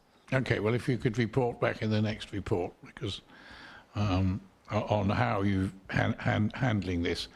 And it does seem to me that the significance of them and whether we should be, when Edwina talked about the high priority item, which there was a rational reason. So we officers ought to be able to explain in these reports, this one is overdue, we've reset the clock, this is why it's overdue, and it should be reassured, as opposed to, because it's not about doing the deadline for the sake of it, it's whether you have an agreement that the deadline is, and they have to agree that with internal audit, to whether we should be worried about the fact it's overdue, and why not sensibly reset the clock. So I don't think that information came out in the reading, because this is a learning process, so if you could take that on board. Anything else before we move on? Because we are short of time. Yes, thank you. I'm afraid my notes are on the original set of papers and not the second one, so my page numbering's out. But on the table that's in the report, there's 4 blocks of information. The 2 at the bottom have got like a blue and mauve colour, and the one at the top right's got green, yellow and red. Can the bottom colours be green, yellow and red, so they match up? I know it's different information, but if they're overdue, I'd be interested which is amber or green or whatever. Okay, thanks very much. Brought it to a close then? When should we see it next? September, I think, with a new approach, and then ask us in the September meeting how often we want it after that, bearing in mind we get insurances from other directions. Happy? Okay, thank you. So the draft statement of accounts, item 8. Thank you, Chair. And Ian Pantling, our Senior Technical Accountant, joining us for this item because he'll know any of the technical answers that I won't. So reviewing the Statement of Accounts is a key responsibility for this committee. Those of you familiar with similar accounts from your own authorities, just to say the combined authority is covered by the same legislation, accounting practices and SIPFA codes as all other local authorities. So in the main, they should hopefully be recognisable and will follow a similar process for publication and approval. We published the draft accounts on the 31st of May, so in line with the statutory deadlines. Following that, there's a period of public inspection where members of the public can read, ask for further details and object to our accounts. That has completed and there have been no members of the public exercising their rights or objecting, which is always welcome. You will hear in more detail on the next item from our colleagues from EY about their timetable for the audit of these accounts. It's much more timely this year than it has been in previous years, which is welcomed certainly on our side, I'm sure on theirs as well, as it means the data's fresh in people's minds and we can vaguely remember what we were talking about when we wrote them. That said, the route forward for the 22-23 accounts to be approved is still somewhat unclear. The general election was called before the legislation that was planned to allow for a national backstop date for the 22-23 accounts, so the previous set of accounts, to be disclaimed in September, fell due to Parliament being dissolved. So currently, whether that's coming back in train, what timing that will be is still uncertain and subject to government. And the 23-24 accounts cannot have their opinion given by our auditors until the 22-23 accounts are resolved. So you'll see in the plan in the next item, our hope is November, but it's outside of our control at the moment.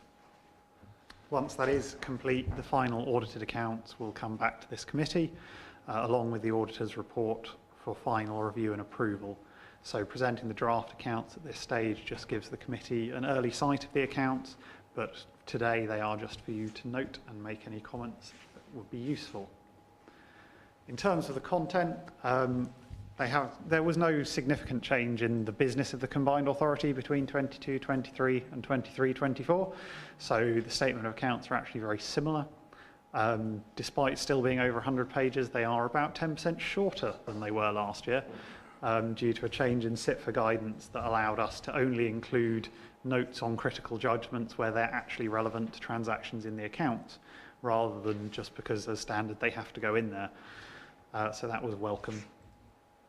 There are 4 core statements to the accounts, those being the Comprehensive Income and Expenditure Statement, or the CIES, which, as the name suggests, is about our income and expenditure for the year, the balance sheet showing year-end asset and liabilities, the movement in reserves statement, which again, as it sounds like, just tells you what's gone in and out of each of our different reserves, and the cash flow statement.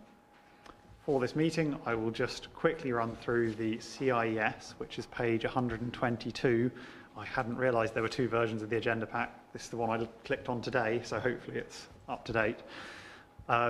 And focus on the big changes between last year's accounts, which are presented on the left-hand side of that table, and this year's accounts.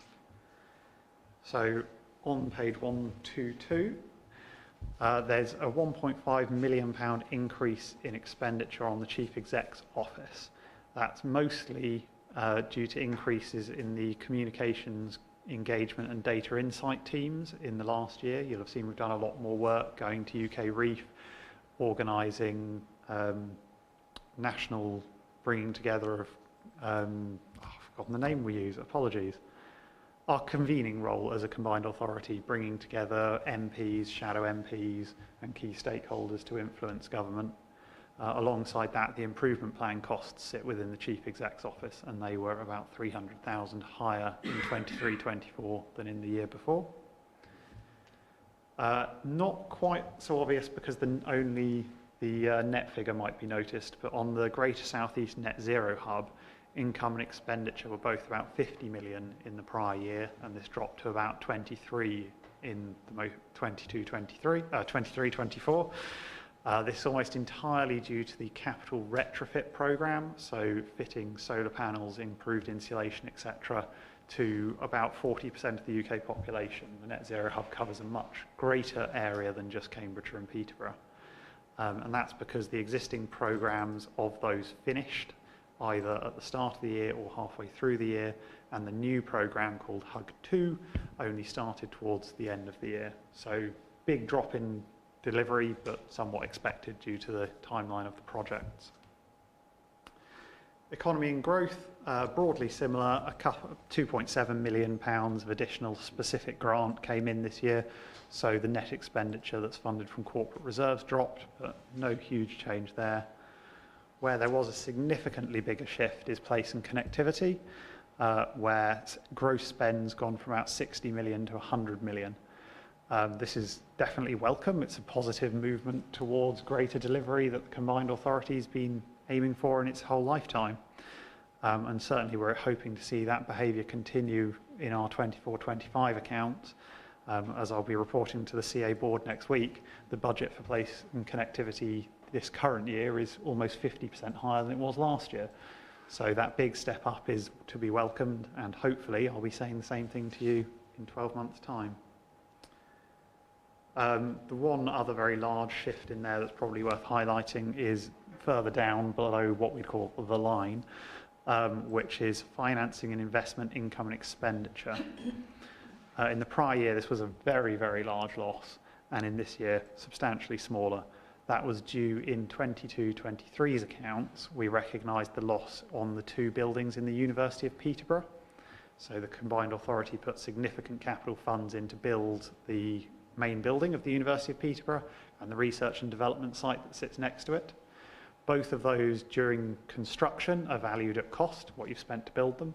Once they're completed, the company's had a professional independent valuer come in and do what is their market value effectively. That significantly reduced the cost of the buildings, which was entirely expected and is really the baseline for saying government intervention and public money was required because the market wouldn't have delivered them. If we hadn't seen that loss, arguably we shouldn't have been putting our money there in the first place because the private sector would have delivered it. There's more details on those both in our prior year accounts and in those of the subsidiary companies that are available on Companies House. But it is a significant shift in our group undertakings.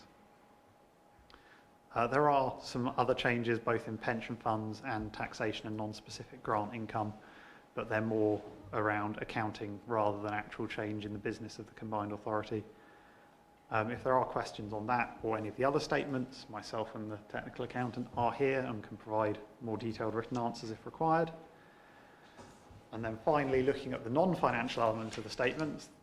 We'll stop with the account, shall we? Sure. Let's deal with the numbers before we get into the governance statement. Are there any comments? We're here to note it. We get a second bite of the cherry. So I think more it's clarification or concerns at this juncture. No? It's not a question about the figures, because whilst I've been in local government for longer than I can remember, the final accounts still make my eyes glaze over. But it's about the actual approval of the statement of accounts, or that statement there. And I know the board's delegated to committee approval to approve the accounts, but the SITFA audit committee guidelines that were issued, or they've always been the same, but the ones that were issued back in July 2022, strongly state that audit and governance shouldn't approve. It should be approved by those charged with governance, which would be the board, and the committee should actually just review and make comments to the board on them. Again, there's no answer required, it's just a comment to say that I don't think the Audit and Governance Committee, if I was the chairman, I'd be loath to sign them, but I'm not the chairman. But I just don't think it's appropriate. But again, officers and the board and mayor, etc., no doubt decide what's right. You echo my concerns.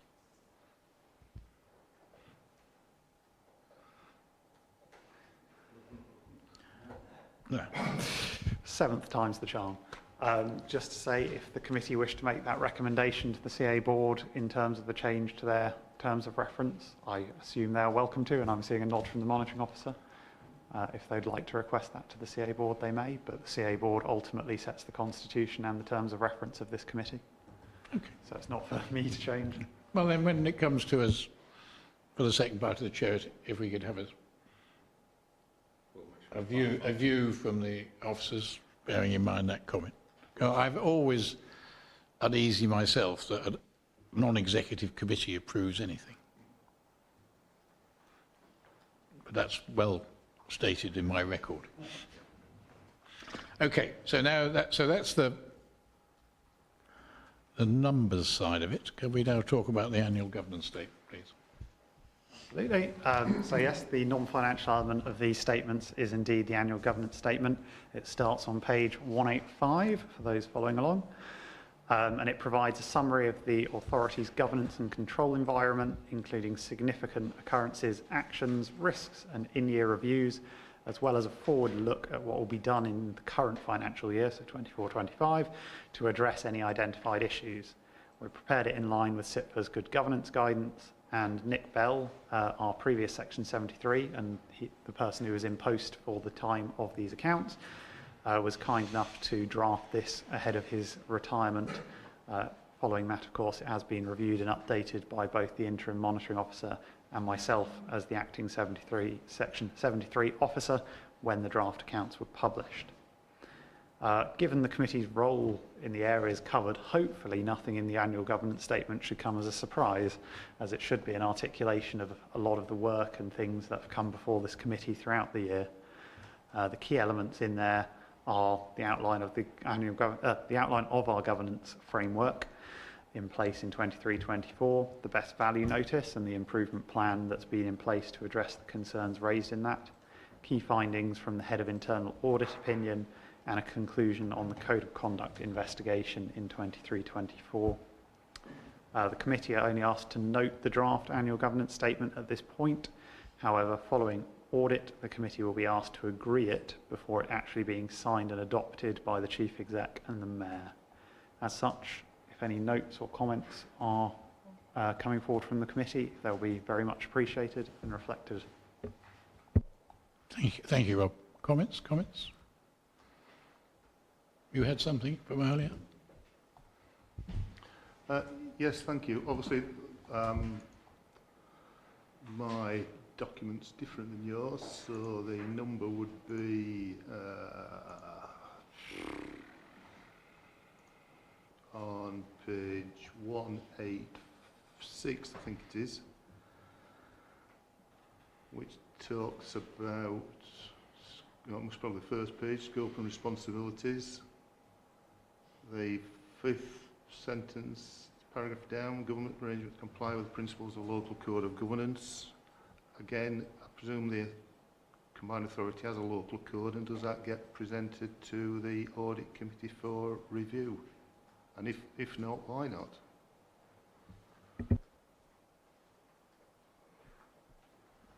The combined authority does indeed have a local code of governance. We can certainly see when it was last brought before this committee, and if the committee would be interested, more than happy to bring it to whichever meeting they choose to put on their forward plan.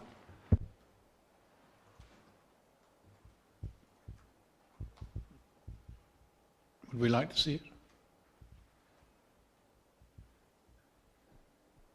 Can I say that it should underpin a big chunk of what's in the AGS? So it should be, as we've talked about before, it's the evidence to support what's included in the AGS, or that's how it should be written and presented. Okay, so next meeting, we'll have a look. Thank you. Many other comments? Please. It talks on page 184, I think it is, about the local authority trading companies, and that SITFA have published guidance on governance of those. Again, is that possible that a copy of that guidance could be shared, please? I'd certainly, maybe others want to do it, but I'd certainly like to see that if that's possible.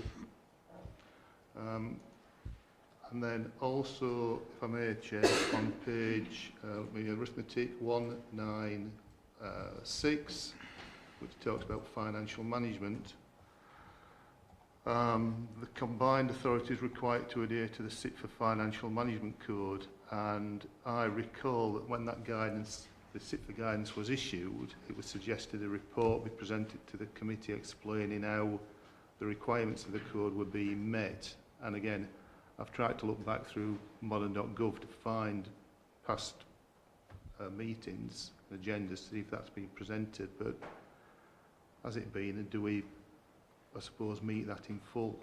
And again, it's something that SITFA recommend it should be presented. Is that something that could be presented, please? Or certainly I'd like to see it presented, but...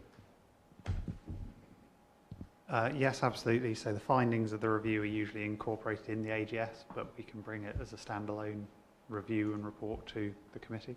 When you bring the AGS back. Okay. And as for the SIT for guidance about subsidiary companies, if we could circulate that before the next meeting, because we are due to have the mayor and the lead officer to come and talk to us about subsidiary companies, and particularly in the light of the negative opinion from internal audit in September. Edwina's hand's up. Sorry, Edwina, the hand is very small on my screen. Please, go ahead. Thank you.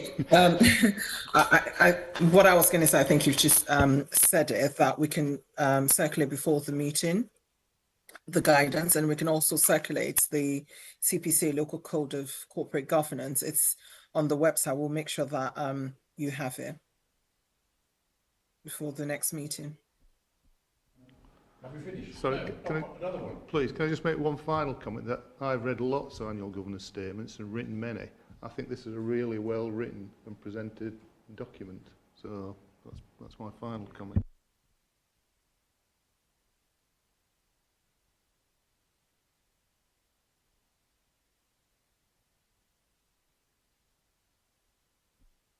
Because it's warts and all of this journey of this organisation, which is, I think, in public transparency terms, is absolutely right. Sorry, Graham, you had something.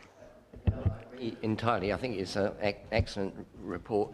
I hope officers, Rob or somebody, will just read through the section about the Audit and Governance Committee, because I'm actually going next week to present your annual report to the Combined Authority Board. We weren't able to do it on the 5th of June because of the general election. And the next paragraph, we have appointed an independent additional person for the 2024-25 municipal year, which again is another positive thing to report.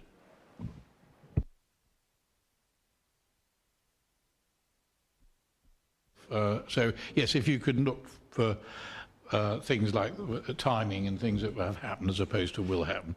And it's not independent person, it is independent member, we agreed at the last meeting. This is to deconflict it from the legal advice the combined authority gets from an independent person. So it has a technical meaning, and the naming of parts is complicated enough. Okay. Anything else? No. All right. Thank you very much indeed. And thank you, Rob, for introducing it so clearly. Because those shifts in what's happening, these are the insights that we need to understand the texture of the business. We've done that. External audit. Item 9, the draft audit plan. It says in my notes that Dan is going to introduce it, and then doubtless we'll get some insights from Mark as well. Nothing, not to put you on the spot, Dan. Well, Dan has upwardly delegated the presentation of it to me, which is kind. So thank you. Nice to be back in the role of signing partner. So nice to meet those I hadn't met in my previous tenure. And just to pick up on, Rob done a very good introduction of the financial statements and part of the context for external audit and the timelines. I'll say a little bit more when we talk about the timeline for the audit, but happy to come back to questions about what's happening nationally with the called Audit, Reset and Recovery Phase, and where that is. But in terms of the audit plan, so this is our audit plan to be able to give an opinion on the 23-24 financial statements and how we gain assurance to be able to do that at whatever point we are able to put pen to paper for the opinion. So the key messages, following a format that I use in other committees, and you will have heard this format if I presented your audit plan. So referencing our page numbers.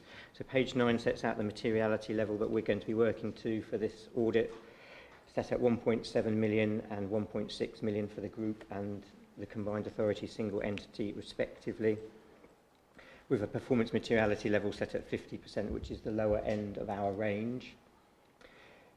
Both of those are at the lower end of the range that we have available to us for auditing in public sector on the basis that the audit is designated as close monitoring following internal review. That close monitoring designation is something we use internally to assess risk of audit, reputational approaches and the level of assurance we need to gain to be able to issue a safe audit opinion. So we are at the lower end, and what has driven close monitoring is being under best value inspection notice for the entirety of the financial year subject to audit. So within the plan there are the safeguards that we have put in place to enable us to get that assurance, one of which is lowering materiality and the associated performance materiality level. So when we come to report to you in November, we'll be reporting any audit differences that we have highlighted in the draft financial statements above £85,000 for group and £80,000 for the combined authority single entity account. So you'll get a sense of the accuracy of those draft statements and how well they were put together and supported by working papers.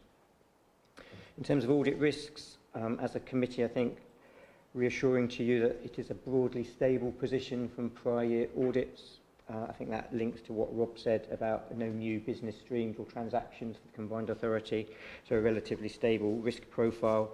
So we have 2 fraud risks, 1 significant risk and 4 inherent risks. So the two fraud risks are fraud risks you'd have in any public sector audit plan, because we have to understand and identify where management could override controls if they so deemed that they wished to report a better financial position. And this year we have 1 significant risk, and that is a new risk for this year. It's around the valuation of the Peterborough University site, and it links very much to what Rob said by introduction to the draft financial statements. Clearly, when a cost of an asset is about £40 million and it's showing as a valuation in subsidiary accounts at £4.3 million, we need to understand the judgments and the estimation that takes it from one to another, and indeed the knock-on impact for value for money, as it's taxpayers' money that were afforded to build it in the first place. So we will link the two together. They totally understand the basis upon which that valuation is. It's not cost, it is on based on revenues or potential future revenue streams, and when it is on a peppercorn rent, clearly that would reduce the value significantly. So it's about understanding that and how that's built into the estimation and judgment model the valuer has used. We have, though, lowered one of the risks that we had in previous years around officer remuneration and disclosures. That risk was elevated to significant risk in 21-22 when there's a high level of exit packages linked to our value for money risk, and we did a lot of work over the transparency and the valuation of those. Given a now stable management team following progress with recruitment, we would expect there to be far less exit packages, which is shown in the draft statements, but we clearly need to do some completeness checks and some accuracy checks around those, but it is nevertheless now only an inherent risk, as we don't believe it will be wrong on a risk basis. Page 14 and a whole section on group structure and accounts. There are 2 new in-scope components this year linked again to the university development and based on those assets becoming operational and therefore featuring on their respective balance sheet. And we are primarily interested in the investment property valuations linked to that impairment previously, and therefore they are specific scope. Those are the values in the component accounts that we are interested in. And we have issue group instructions to ASETS as the component auditor to get that assurance at the appropriate point in time.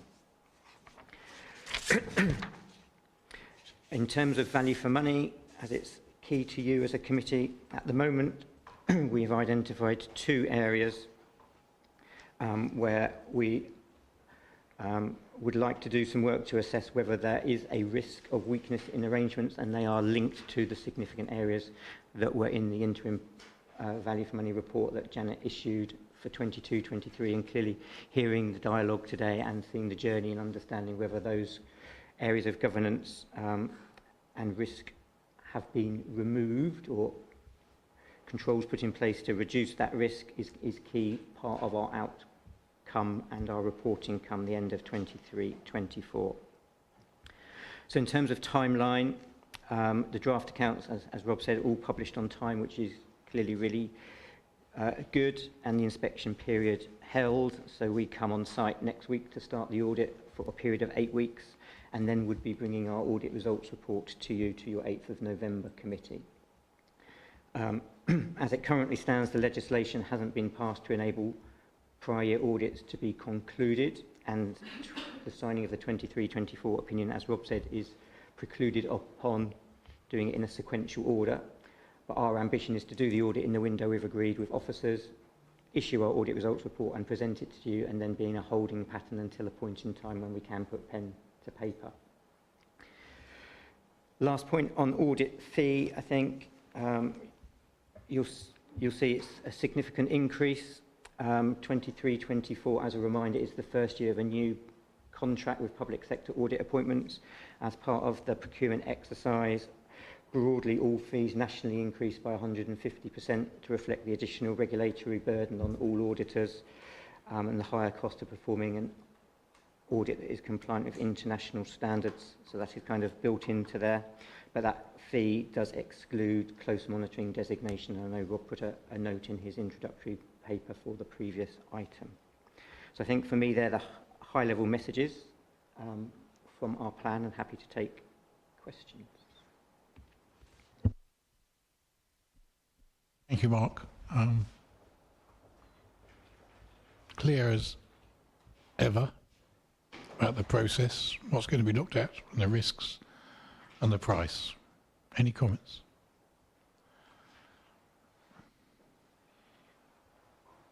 No? We're happy to note and move on. Thank you. Thank you very much, Mark. So now we go on to item 10, which is the internal audit progress report. And Dan Harris is going to present it from afar, and we're asked to note and comment. Dan. Thank you, Chair. It's actually going to be a very quick update. We're in a similar position to where we were when I last presented to you only a few weeks ago. So we've still got the final 2 remaining reports from 23-24 that require finalisation. So they've both been issued in draft. We're just awaiting the management comments to those reports to enable us to finalise those. So those responsible for implementing the actions and the implementation dates, as soon as we have those, they will be finalised, presented to your September meeting. We have now issued 1 draft report in relation to the current year's programme, so the 24-5 plan. 2 further draft reports are due to be issued imminently, and then we've got 4 further audits commencing in August and September. So we will bring through as many reports as we have finalised to your 26th of September meeting. That's everything from me, Chair. Thanks very much, Dan. Questions, comments? So I sense that you're ahead of the timeline for the current year. Well, I think, Chair, we're in line with the timeline, but what the committee has expressed a desire for is for our programme of work to be delivered sort of throughout the year. What we have seen in the last couple of financial years is requests to push audits back to the second half of the financial year, which then just creates issues. Obviously, if you get a bunch of reports at 1 or 2 meetings. So to be fair, we've worked closely with officers to ensure a more sort of smoothed out programme. Thank you. Whilst we're just closing on the audit items, it's best practice that we and the external auditor and the internal auditor meet privately prior to a meeting at some stage in the year. Do we have that in the work plan? Or if not, should we put it for the December meeting? So that's just the auditors and members of the committee meeting together privately, not as a public meeting, but the opportunity as a safeguard for both sides to make sure what they have, what's going on is not got any concerns in anybody's minds that haven't been expressed in the way we normally conduct our business. So we could do that in December, is that all right? Thank you.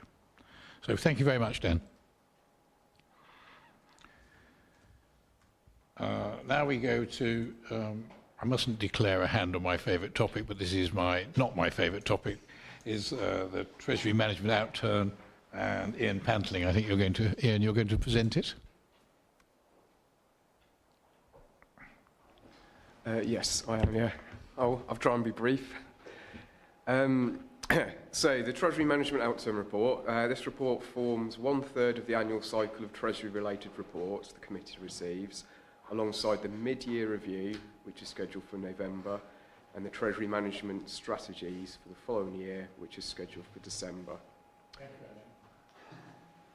The primary purpose of reporting on performance against our Treasury indicators is to ensure there is effective oversight of an authority's lending and borrowing activity. As CPCA does not have any borrowing, many of the performance indicators are of limited use to the combined authority. So this report is often brief, and as we report by exception, have not breached any of the agreed indicators on either borrowing or lending during the last financial year. This is the shortest report the committee could receive, demonstrating the authority's cash continues to be well managed. I am of course happy to take any questions on individual indicators which the committee may have at the end. Whilst there is little to report on the key elements of liquidity and security, which form the basis of the performance indicators, there has been a significant increase in the third object of rate of return. In 23-24, the original budget was revised up several times to reach £10 million by the end of the year. And this was due to a combination of higher interest rates and higher cash balances. This is continuing to impact going forwards. The expected falls in base rate have not yet materialised, and due to a combination of this and the slippage in expenditure budgets from 23-24 financial year, the May BCR report, which is going to next week's board, is reporting a 2.5 million forecast overachievement in the Treasury Management income budget for 24-25. Appendix 2 shows that the average rate of return on the combined authorities investments as at the 31st of March was 5.6%. This has now dropped to 5.45% and is forecast to continue to fall over the next 18 months. Expected cuts to base rate are now starting to be reflected in the interest rates offered by the DMO, the government's deposit facility for local authorities, and other local authorities.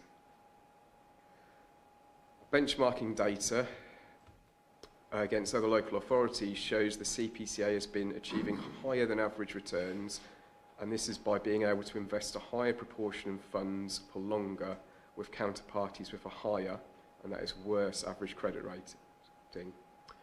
Although these credit ratings are still within the acceptable limits for the authority, and it represents a high proportion of our funds being lent to other local authorities rather than the government. Due to CPCA's longer than average investment durations, we would expect the rate of return to remain higher than average as rates fall, as CPCA will retain older investments taken at a time of higher rates for longer. There is no decision required of the committee, as the report is for noting, but I'm happy to take any questions. Much, Ian. That's not only the briefest, but that's the best insight that I think I've had in all my time here. So thank you for that. Comments or questions? Yes. Sorry, Chair. Can I talk about the performance indicators, please? From your introduction, am I right in thinking that whilst there are 3 different Treasury management reports, these performance indicators only get reported once a year at the year end? No. We do a mid-year review, and that will show the progress to date against the ones that have been set for 24-25. Okay, so that comes when? November, December? November, I think we're scheduled okay. for. The question I was going to ask is obviously we've got a number of performance indicators and they all show the position at 31st of March, but obviously certainly I'd be interested to know what the position was at 31st of December, 30th of September, you know, the quarter end points. So rather than saying we know this is yes and we've complied, but have we complied in year? So my question is, being a newbie, do we get that information at some other times? Or maybe could the table just maybe show dates for the last 4 quarters so we get some assurance that the information we have been complied with it rather than just at a specific date? I'll take that way to be. Yeah, no, we can do that. That will be done. Thank you. And the second question, if I may, and again with you, Chair, about how exciting Treasury management is, and the Treasury Management, Treasury Management Code of Practice, is training provided to members on Treasury Management before whichever report we're supposed to receive and sign off? I can't remember which one it is now, but... Or let the boss do that. So certainly within the last year, I'd have to check the exact date. We've had our Treasury Management advisors, Arlene Close, come and present the Audit and Governance Committee a training course on Treasury Management. I believe there's another one planned within the forward plan of the committee. We can certainly take a look at the timing of that to make sure it is appropriately timed before the strategies rather than at an arbitrary point throughout the year. Thank you. Any other comments? I think not only is this healthy in the sense of the overachievement, but to me it's a signal that the CPCA has got its mind around its planning issues. Because when we began in the formative years, it was all about prudence, and we don't know when the drawdown on money was going to be required, which then precluded the combined authority from getting more preferential interest rates. So my inference from this is that you're in a much better position on forward planning and you're not putting yourself at risk against the capital plan. Would that be a fair comment? Yes, certainly the business of the combined authority is better understood than it was when we were set up 5-6 years ago. I would say we're still relatively light on strategic investments. We still invest, as it says, mostly through fixed rate terms to local authorities and back to government. Larger, more established, more service-driven authorities often have much longer 3 to 5 year investments, which the combined authority, as we continue to change and are expecting to change again with the new government, haven't yet felt comfortable putting in place. Okay, thank you. All right, well, and thank you again, Ian. Well done. Thank you. Particularly as the 2 lay people are not enthused by the subject. Okay, good. Now we go on to the Code of Conduct update, which Edwina is going to present from far away. And this is to give us an insight of patterns within the Code of Conduct area. Edwina. Yeah, thank you, Chair. Can you all hear me? Yeah, thank you. So I will not go through the report in its entirety. I will sort of highlight the relevant parts. The relevant section is paragraph 3.1, which sets out the complaints that have been dealt with within the review period. So if I can just explain the review period, it starts really from the beginning of the municipal year, which was the 1st of June last year, and then to the end of the municipal year, which was 31st of May 2024, this year, just after the elections. So during that period, there have been 5 complaints that have been handled.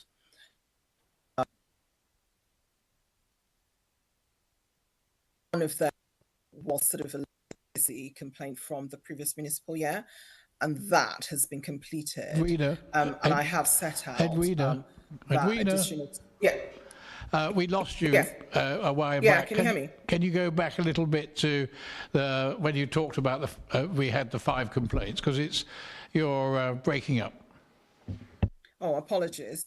Can you hear me now? Yeah. So there were 5 complaints in the last municipal year.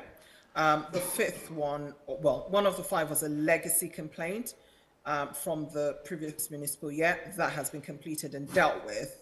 That there was no decision notice published because the decision was no further action was to be taken. The Constitution doesn't require for a decision notice to be published when a decision of no further action has been made. So there are 4 live code of conduct complaints, 3 of which have been made from members against members, and the 4th one made by a member of the public against a member. I've just set out in the report the process, which is a complaint is received, the subject member of the complaint is informed, an independent person is consulted, and if required, then an independent external investigator is commissioned. And so the 4 complaints at the moment have not been completed. We have consulted an independent person and an independent external investigator. However, as I said in the report, I'm unable to share any further details because as a local authority, we're subject to data protection rules, which requires us to consistently monitor that whatever information we handle complies with the law and that it's processed lawfully and that there is an expectation of privacy. So once the 4 code of conduct decisions have been completed, depending on the decisions, if it's a decision of no further action, then additional notice would more than likely not be published. But if there is further action, then it would more than likely come to this committee to conduct a hearing. Thank you, Chair. That's the end of my presentation. I'll wait for questions. Colleagues, questions, comments, observations? Harry. Thanks, Edwina. I'm just going to ask, against the complaints that I'll use the word outstanding, that will remain outstanding, is there a timeline behind them? And just bearing in mind, given previous criticism was how long it had taken for conduct complaints to be dealt with. Thank you, Councillor Christie, for that question. That's a really good question. At the moment, we are aiming to complete as soon as possible, but there are different factors that we have to consider when we're going through a code of conduct complaint. So, for example, some of the complaints, I know that some correspondence was sent to subject matter of the complaint and the complainants themselves. And I think we're still waiting for responses. So sometimes it is out of our control as to when we can complete. It's dependent on receiving responses, for example, to a draft report from the subject member of the complaint. But we do hope that within the next sort of 6 to 8 weeks, it will be completed. That's the aim. But like I said, sometimes we're in the hands of third parties. Thank you, Chair. Graham? I appreciate this report is about complaints against members, which is extremely helpful. But is there an equivalent process that we should remember about complaints against officers and members of staff? And does that information come to us? I'm afraid I forget. Did you hear the question? Yes, I did. Thank you, Chair. So normally complaints against officers are within the remit of the head of paid service, who is the chief executive officer. In the Constitution, there are some roles that if there are complaints or actions to be taken against statutory officers, the Human Resources Committee, as it's called now, has the remit to deal with such matters, but just for statutory officers. But any complaints against officers would usually fall within the purview of the head of paid service. And yeah, thanks, Chair. But the second part of the question, Edwina, was, do we see the data on arisings? No, the data is not brought to this committee. We've never done that. Is this the normal local government way of doing these things? Sorry, Matt, did you want to come in? Or You've got two monitoring officers for the price of one at the moment, so forgive me. So what Edwina says is absolutely right. There is this issue of the split between the operational and the head of paid service and the responsibilities there from an HR point of view. And obviously the restrictions on what you'll be putting public about that as well because of those named individuals. In a similar way that some of this is done here. Clearly, it would be up to the head of paid service if he was going to choose to share those details, I would suggest. And if that's something which the committee are concerned about in some way, then that's maybe something you want to take up directly with the chief executive at some point, and then see if there's a way forward with that. But ultimately, the responsibility lies with him because he's obviously got to provide the staffing in order for us to perform our functions. And there are obviously the surrounding employment law that is there that governs that as well. Thank you. Well, I'd be interested in others' views about that. Personally, I think it would be helpful for us to at least know the numbers of complaints against officers which are made, and also, perhaps separately, any complaints that are made by the members of the public about the combined authority as a whole for not issuing bus passes or not doing X, Y, and Z. It doesn't seem as though that sort of information is reported to us either. Is it, other than whistleblowing and that sort of complaints? Thank you, Chair. I'm looking at Edwina because this isn't a rehearsed double act, so my apologies. But I think there's a difference between some of the services that you may see in your county council authority and those direct services to the public, and the kind of services and the public services, in effect, the combined authority would do, and that would mean there was a great difference between the public access and the contact with the public that would be different. So it isn't something which would, obviously we have our own complaints process, but I think it is different because we don't have that day-to-day provision of direct service with the public in the same way as a county council may do or as a district council may do, and that's perhaps why that's done a little bit differently here. But it's my fourth week. Yeah. So I appreciate that I have things to learn, and if Edwina can help with that beyond what I've said, then obviously, Chair, subject to what you think, happy to do that.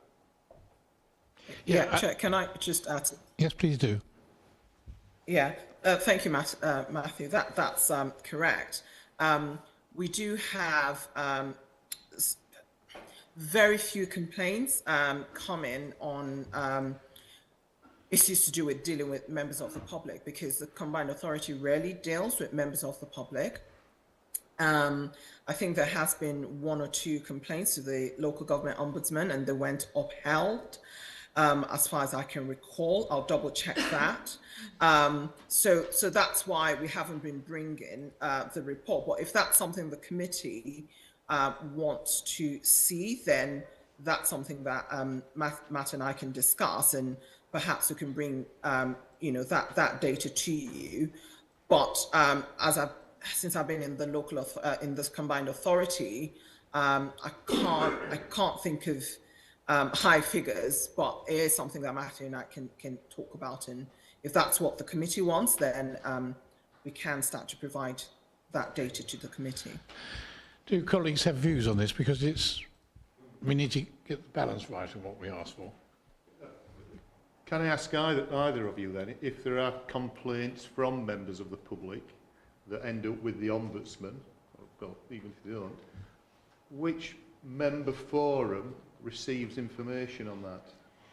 Because I think that's the issue, is it, does it go to HR or does it go straight to the board?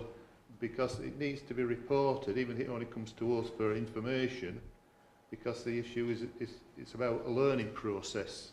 So complaints being made, how is it being tackled and what learning can we make from it? So, you know, you've just said this thing's gone to the Ombudsman. The Ombudsman generally issues an annual report to the authority to say how many complaints it's received and what the outcome is. Who, for example, would receive that report, if anyone?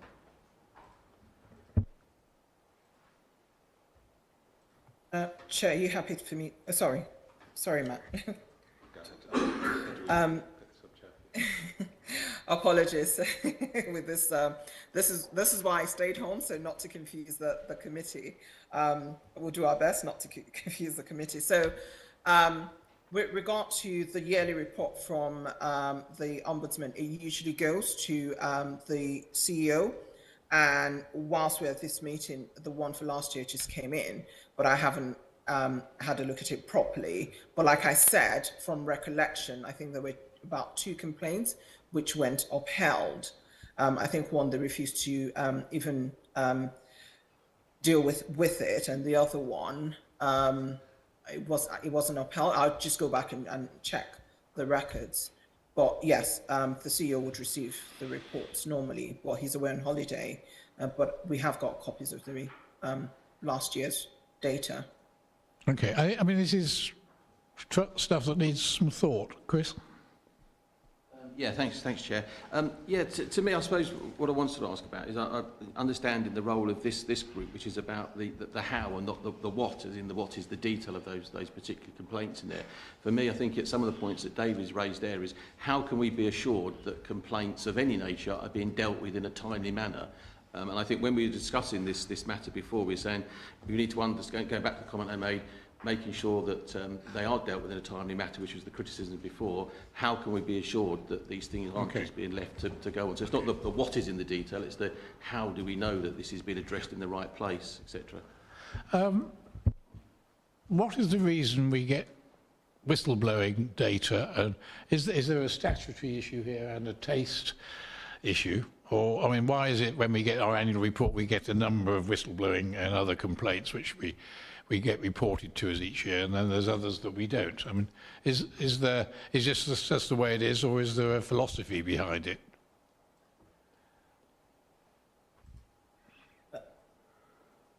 I can answer that, sorry, because Matthew's has been in the role for a few weeks. I think it's unfair to kind of leave it to him to answer that, if you're happy with that, Chair. So the whistleblowing report, I think a lot of it has stemmed from the incidents that have happened in the combined authority. And that's why we regularly bring the whistleblowing report to yourself, to this committee.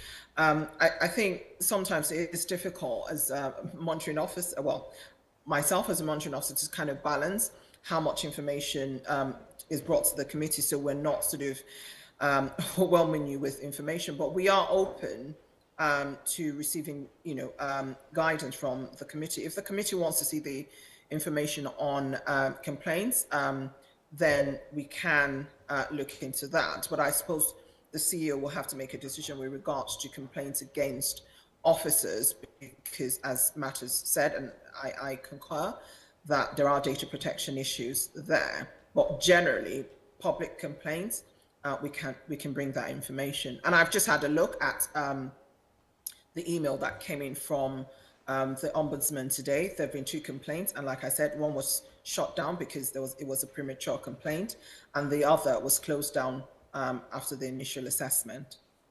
Okay, thank you. Mike, you wanted to say something? Thank you, Chair. This report, this item is entitled Annual Complaints Report and Update on Complaints Against Members. And it seems we got slightly sidetracked into a separate issue, but an important issue, which is about complaints against perhaps combined authority services or from members of the public about how a particular service has been perhaps failed or whatever. But it seems to me that there's clearly a role for reporting of this nature to be summarised, ombudsman report, complaints about services delivered by the combined authority. But it's a separate issue. I'm not saying it's something that we shouldn't address, but maybe need to look at separately and perhaps brought in a summary report to this committee or the most appropriate committee in the combined authority. Okay, I think it's very helpful. I'll do that in the summing up then. If we just stick with this report itself, it doesn't give any insight into whether the number of complaints against members have increased, or is this different from the previous years? And is there any inference one can draw about it, about culture or change, or is this a blip, or was it fratricide? I mean, I don't know. Do you have any insights? So what I would say is there has been an increase, but 3 of the complaints, like I said, they stem from one comment made on social media. So it's from one incident, but involves 3 members. So in that regard, yes, there are more number of complaints, but it's from a particular incident. So they're not separate incidents that have occurred. It's one member of the CPC has made a complaint against 3 members who have been involved in a particular social media comment. And the 4th complaint is from a member of the public against a member. What I would say is that it's been stable since when these complaints were made. They were sort of made around November, December, January, and there've been no further complaints since then. So that's my take on that. Sorry, Chair, if you could just indulge me, please. I was just reminded actually that we do actually report to this committee every year number of stage 2 complaints against officers, and also through the DPO also reports to Audit and Governance the number of complaints that we have each year. I just wanted to mention that. I did forget that. Forgive me for that oversight. But yes, we do bring complaints against officers to Audit and Governance. Okay, thank you. I mean, so on the question of complaints of members, we're asked to review and identify any areas of further work. Is there anything other than the process which is being undertaken that we need to talk about? You had a comment. Yeah, I just noticed on the agenda there's a development session on Teams scheduled for the 10th of September. I wondered whether that should be noted in the work programme as well. Oh, we haven't got to the work programme yet. Oh, sorry. Oh, no, we do. Well, when we get there, we'll. I thought you'd moved on. No, we hadn't.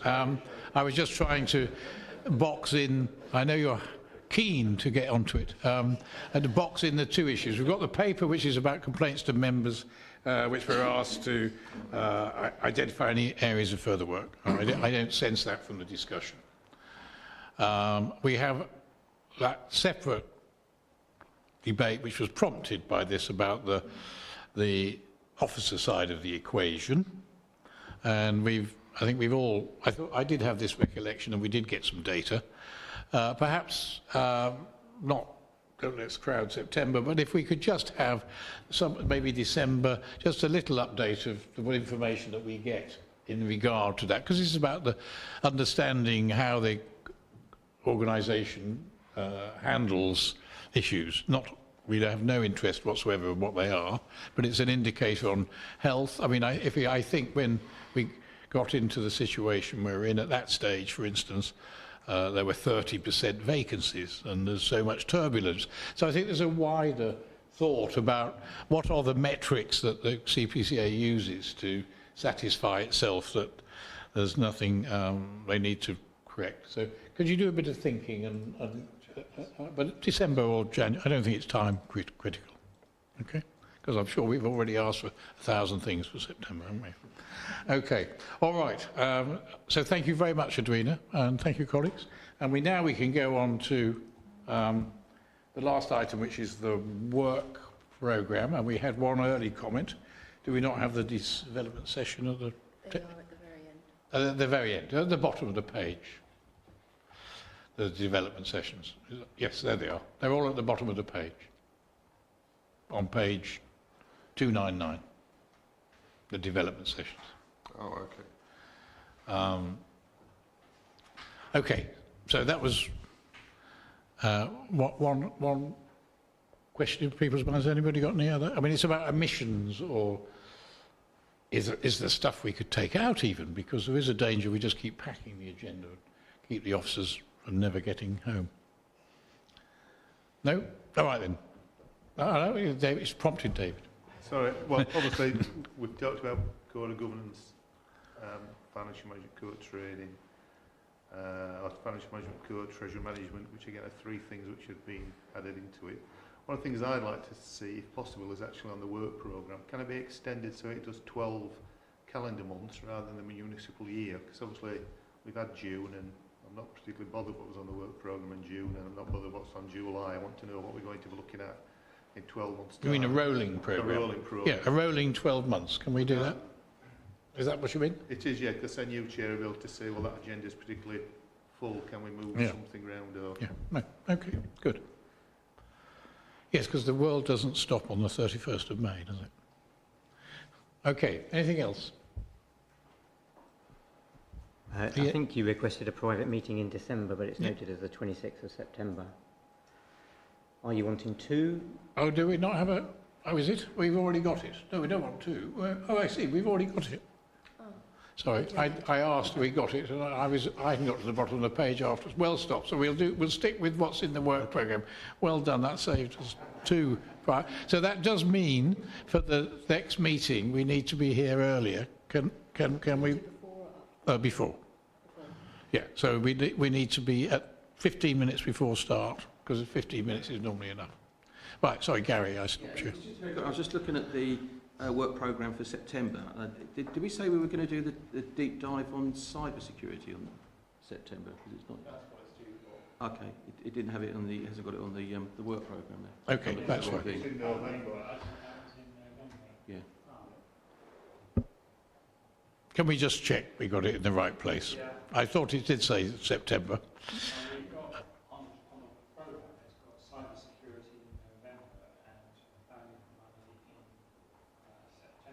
Okay. Could I ask officers to reconcile that so that we don't trip ourselves up or do things twice as Mark did? Okay. You're good. It's good because people, if we don't read this properly, we do get the muddle. Okay. All right. That's the muddle we've finished now on that item. And I was obviously very good in, because we've got 20 minutes to go, and only 1 minute to do. So the date of the next meeting is the 26th of September. It will be in this room, and we will get further reminders how to get in. And on the 10th of September, the development session is online, and it's about risk management. And I do hope, I couldn't come to our first development session of the year because I had a family funeral, but I'll be at all the other ones, and I hope you are, unless you've got serious reasons like that not to be. All right, thanks a lot. I can declare it done. You may turn me off now.